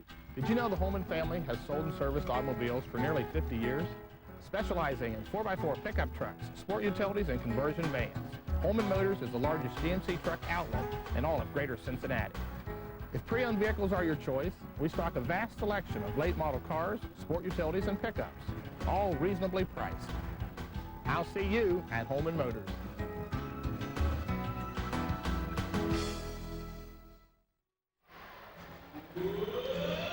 Cyclones with a power play. Sean Gagnon goes off. It's getting desperate. Well, it is. In 6:34 left, get one back here, make it 5-3, and then you still have 5 minutes or so to make something happen, and anything can happen. Right away, though, they've got to score and create some offense here. No question, Mac. DiPietro and Davidson on the draw. Cyclones, Castleman, left point. He lost it. Now, Fort Wayne doing a good pressure job right away, going after Castleman, who they've recognized as having some difficult times with the puck tonight. And again, Fort Wayne doing a super job penalty killing. Clone slide it in. Torchia way out of his net to force a face-off. You'd mentioned Cincinnati's inability on the power play to score. Mike Castleman, though, has scored here this evening. He scored the second goal. A nice quick shot coming off of the wing, catching Torchia back in his net, and really a surprise on that glove side. But overall, Mike Torchia has been the difference in this hockey game tonight. Clones are 0 for 5 on the power play. DiPietro clean face-off win. Castleman pumps one, and Torchia made a good split save on that. Cyclones struggle to keep it in. DiPietro on the near boards. Gives it off to Horacek. Quick shot, and again, Torchia with the stick save. Well, you see the shots on goal up 35-16 in favor of Cincinnati, and they're just getting tired of shooting the puck and unable to beat Mike Torchia tonight. Ron Smith has used everybody on the power play. Oh, Tony Horacek standing down in front of the net. They've had Stevens in front of the net. Hawkins has been out there. Here's McLeod sailing down the near boards. McLeod has been a staple on that power play. Biggs now to the point. Castleman, wrist shot, split save, rebound loose. The referee whistles it dead. Well, Joe Ernst lost sight of that puck. That puck was still out in front of Torchia, but again, anytime the official loses sight, it should be an automatic whistle. We'll have a face-off to the right of Mike Torchia. 53 seconds left on the Fort Wayne penalty. Well, there's a happy coach right there, Mac. John Torchetti, a victory last night in Michigan, and it appears right now with 5:26 left that he'll get another victory here tonight. And that'll really help his cause in trying to solidify a playoff spot. There's still a little bit of hockey left for both teams. Fort Wayne has lost a player. Brian Shantz has just gone back to their dressing room. Biggs on the faceoff. Cleared back to Evans. He rifles one over the top of the net. Dumped all the way down by the Komets. Well, that counts as a shot on goal. They're 17th. And again, Fort Wayne capitalizing on this penalty kill. making things happen. Duncanson ahead for Stevens. Off the far boards. Here's Garvey looking to clear. Not a lot of offense being created on the power play in Fort Wayne here with 4:45 left here in the period. And the Fort Wayne fans have got to be happy with the performance of this team tonight, especially on the scoreboard. Not on shots on goal, but on the scoreboard. Evans dumps it in. Laniel there. Can't clear. Wait a minute. Two-line pass. I don't know. That behooves me. But Mark Wilkins making the call, and that face-off will be out in the neutral zone, just opposite of the Cincinnati Cyclone bench. We've got a little announcement here, Mac. Cyclones fans, don't miss the 5th Annual Fan Club Awards Banquet 1 week from tonight, April 6th, at the Quality Inn in Norwood. Fun starts at 6:30. Cost for the evening, $25 for non-fan club members and $20 for members. For more information, stop by the fan club booth on the even side of the Gardens next Friday or Saturday night. Cyclones win a draw. Marcinician, cross ice for Dandenong. Fort Wayne has just killed off a 6th penalty. Perfect. They're 6 for 6. Well, they'll go into a little 1-2-2 or a 1-4, not commit any players in the offensive zone, and they'll stretch this game out like the old four-corner in basketball. There's no shot clock or anything like that. They'll do what they have to. 4:16 left in regulation. 5-2 Fort Wayne. We'll be right back.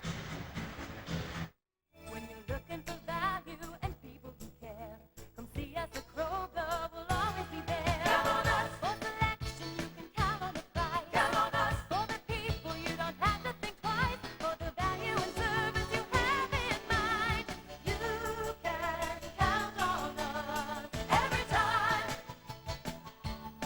Count on us.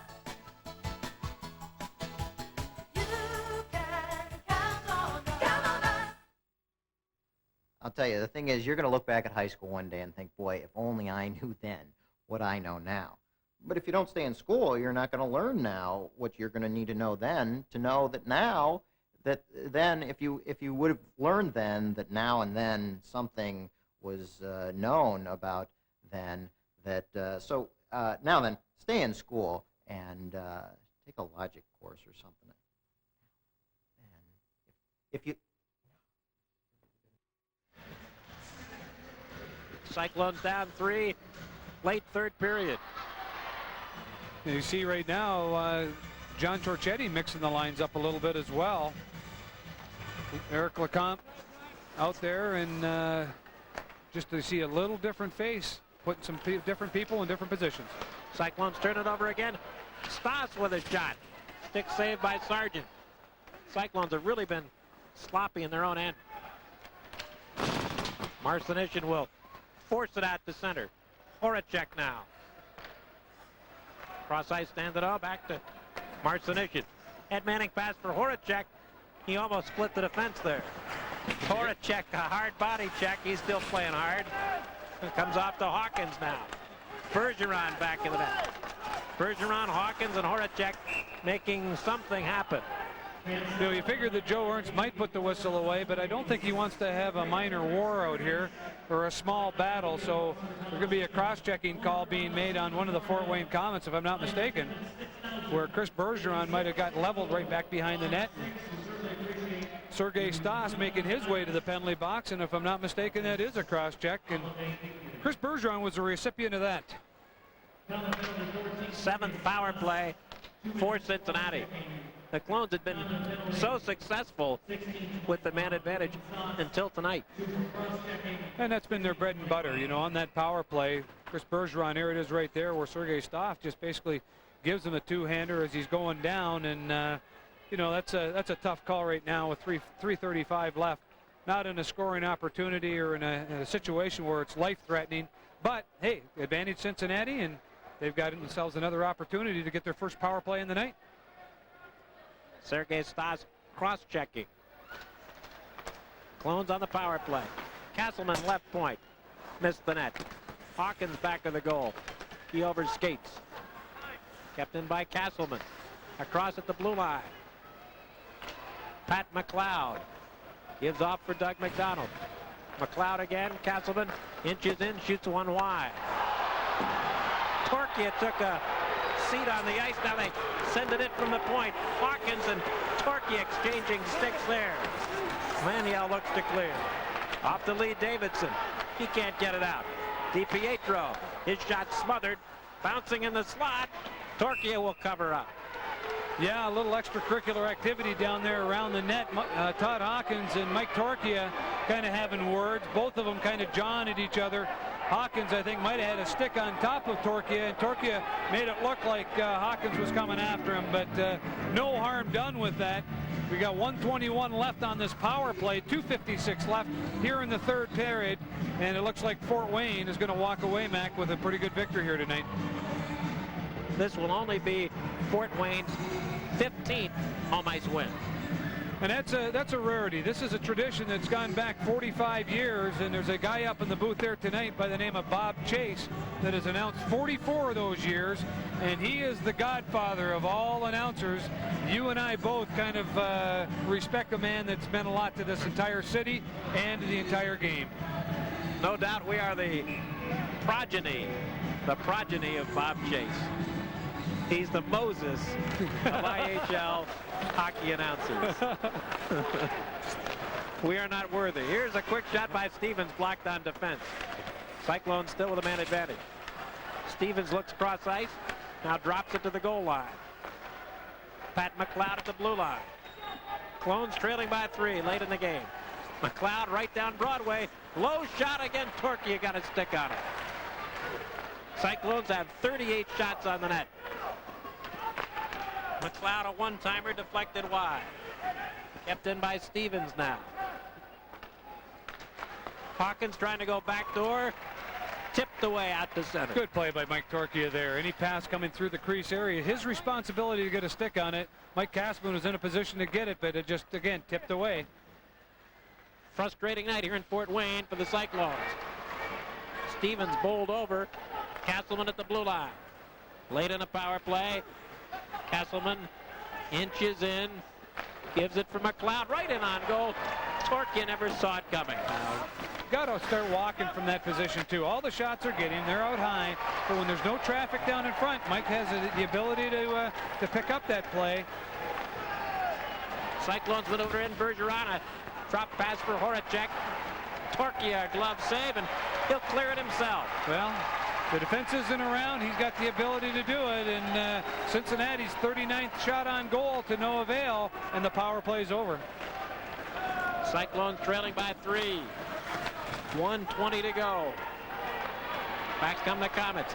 Andy Bezeau. And across for LeComp. He lost it. Dupuis couldn't keep it in. This game started promisingly for Cincinnati. Well, it really did. You know, scoring early in that period, and then all of a sudden when Fort Wayne scored right back again, that set the precedent for the entire game. And again, total domination, shots on goal, but it's not, again, how many shots, it's how many goals. Less than a minute to play. We've got a penalty behind the play. Looks like it'll be on Cincinnati. Bezeau went down. The Cyclones frustrated.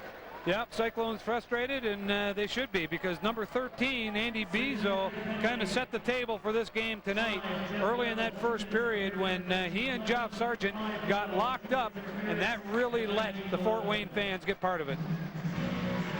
Jeff Wells goes off in the final minute of play. 5-2 Fort Wayne.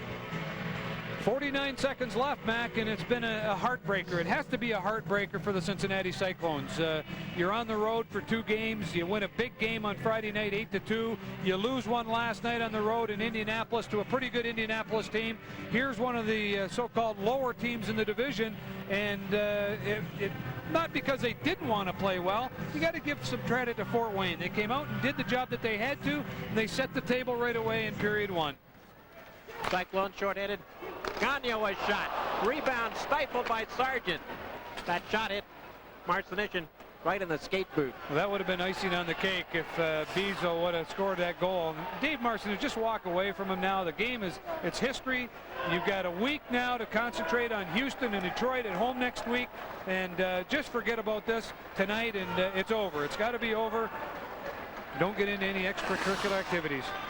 Cyclones play Wednesday at Quebec, a very big game. Then home games Friday and Saturday against Houston and Detroit. 10 seconds left. 5-2 Fort Wayne lead.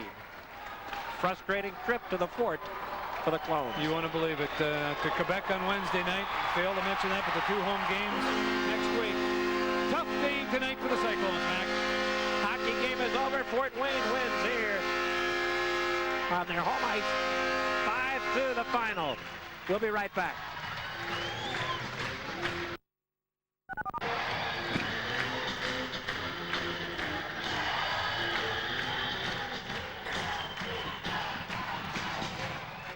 A log cabin on the lake. Just me and my wife and fishing. I can tell you what I won't do. Won't just curl up and vegetate. Do something I've wanted to do since college. Go back to college. Eating un crucero. Alaska. Secure your retirement plans with U.S. savings bonds. When you think of retirement, you think no more boss, no more responsibilities, but it also means no more paycheck. So where will the money come from? I have a pension plan where I work. But will I still be working there 20 years from now? Start saving for retirement now with U.S. savings bonds. They're the easy way to save. They're the safe way to invest in your future. Get details where you work or bank. Or write U.S. Savings Bonds, Department of the Treasury, Washington, D.C. 20226. Look, you work too hard not to reward yourself when you retire. Take stock in America. U.S. Savings Bonds. 5-2 Fort Wayne wins it. Cyclones lose 2 out of 3 on the weekend. Let's take a look at our Mills Auto hard shot of the game. Well, it was a hard shot. Pat McLeod getting it all teed up there. But to no avail as this shot was being taken. Mike Torchia gets a glove on it, and it ends up going high off the glass. And there's that shot. Big wind-up, bang, off the blocker glove. And Mike Torchia, the key tonight. Our Mills Auto Glass hard shot of the game. Brought to you by Mills Auto Glass. We'll be right back on Sports Channel.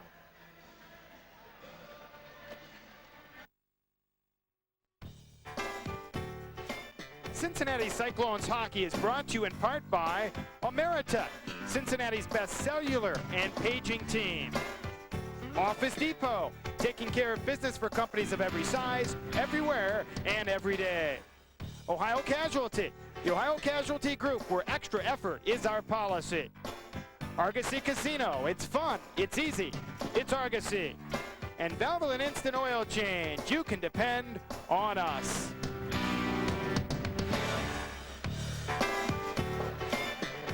Fort Wayne wins it 5-2 over the Cincinnati Cyclones. Andy Mack for Lou Rainoni and Bill Davidson. Coming up next on Sports Channel, the Chicago Wolves and Kansas City Blades in its entirety. 3-goal victory for Fort Wayne. So long from Fort Wayne.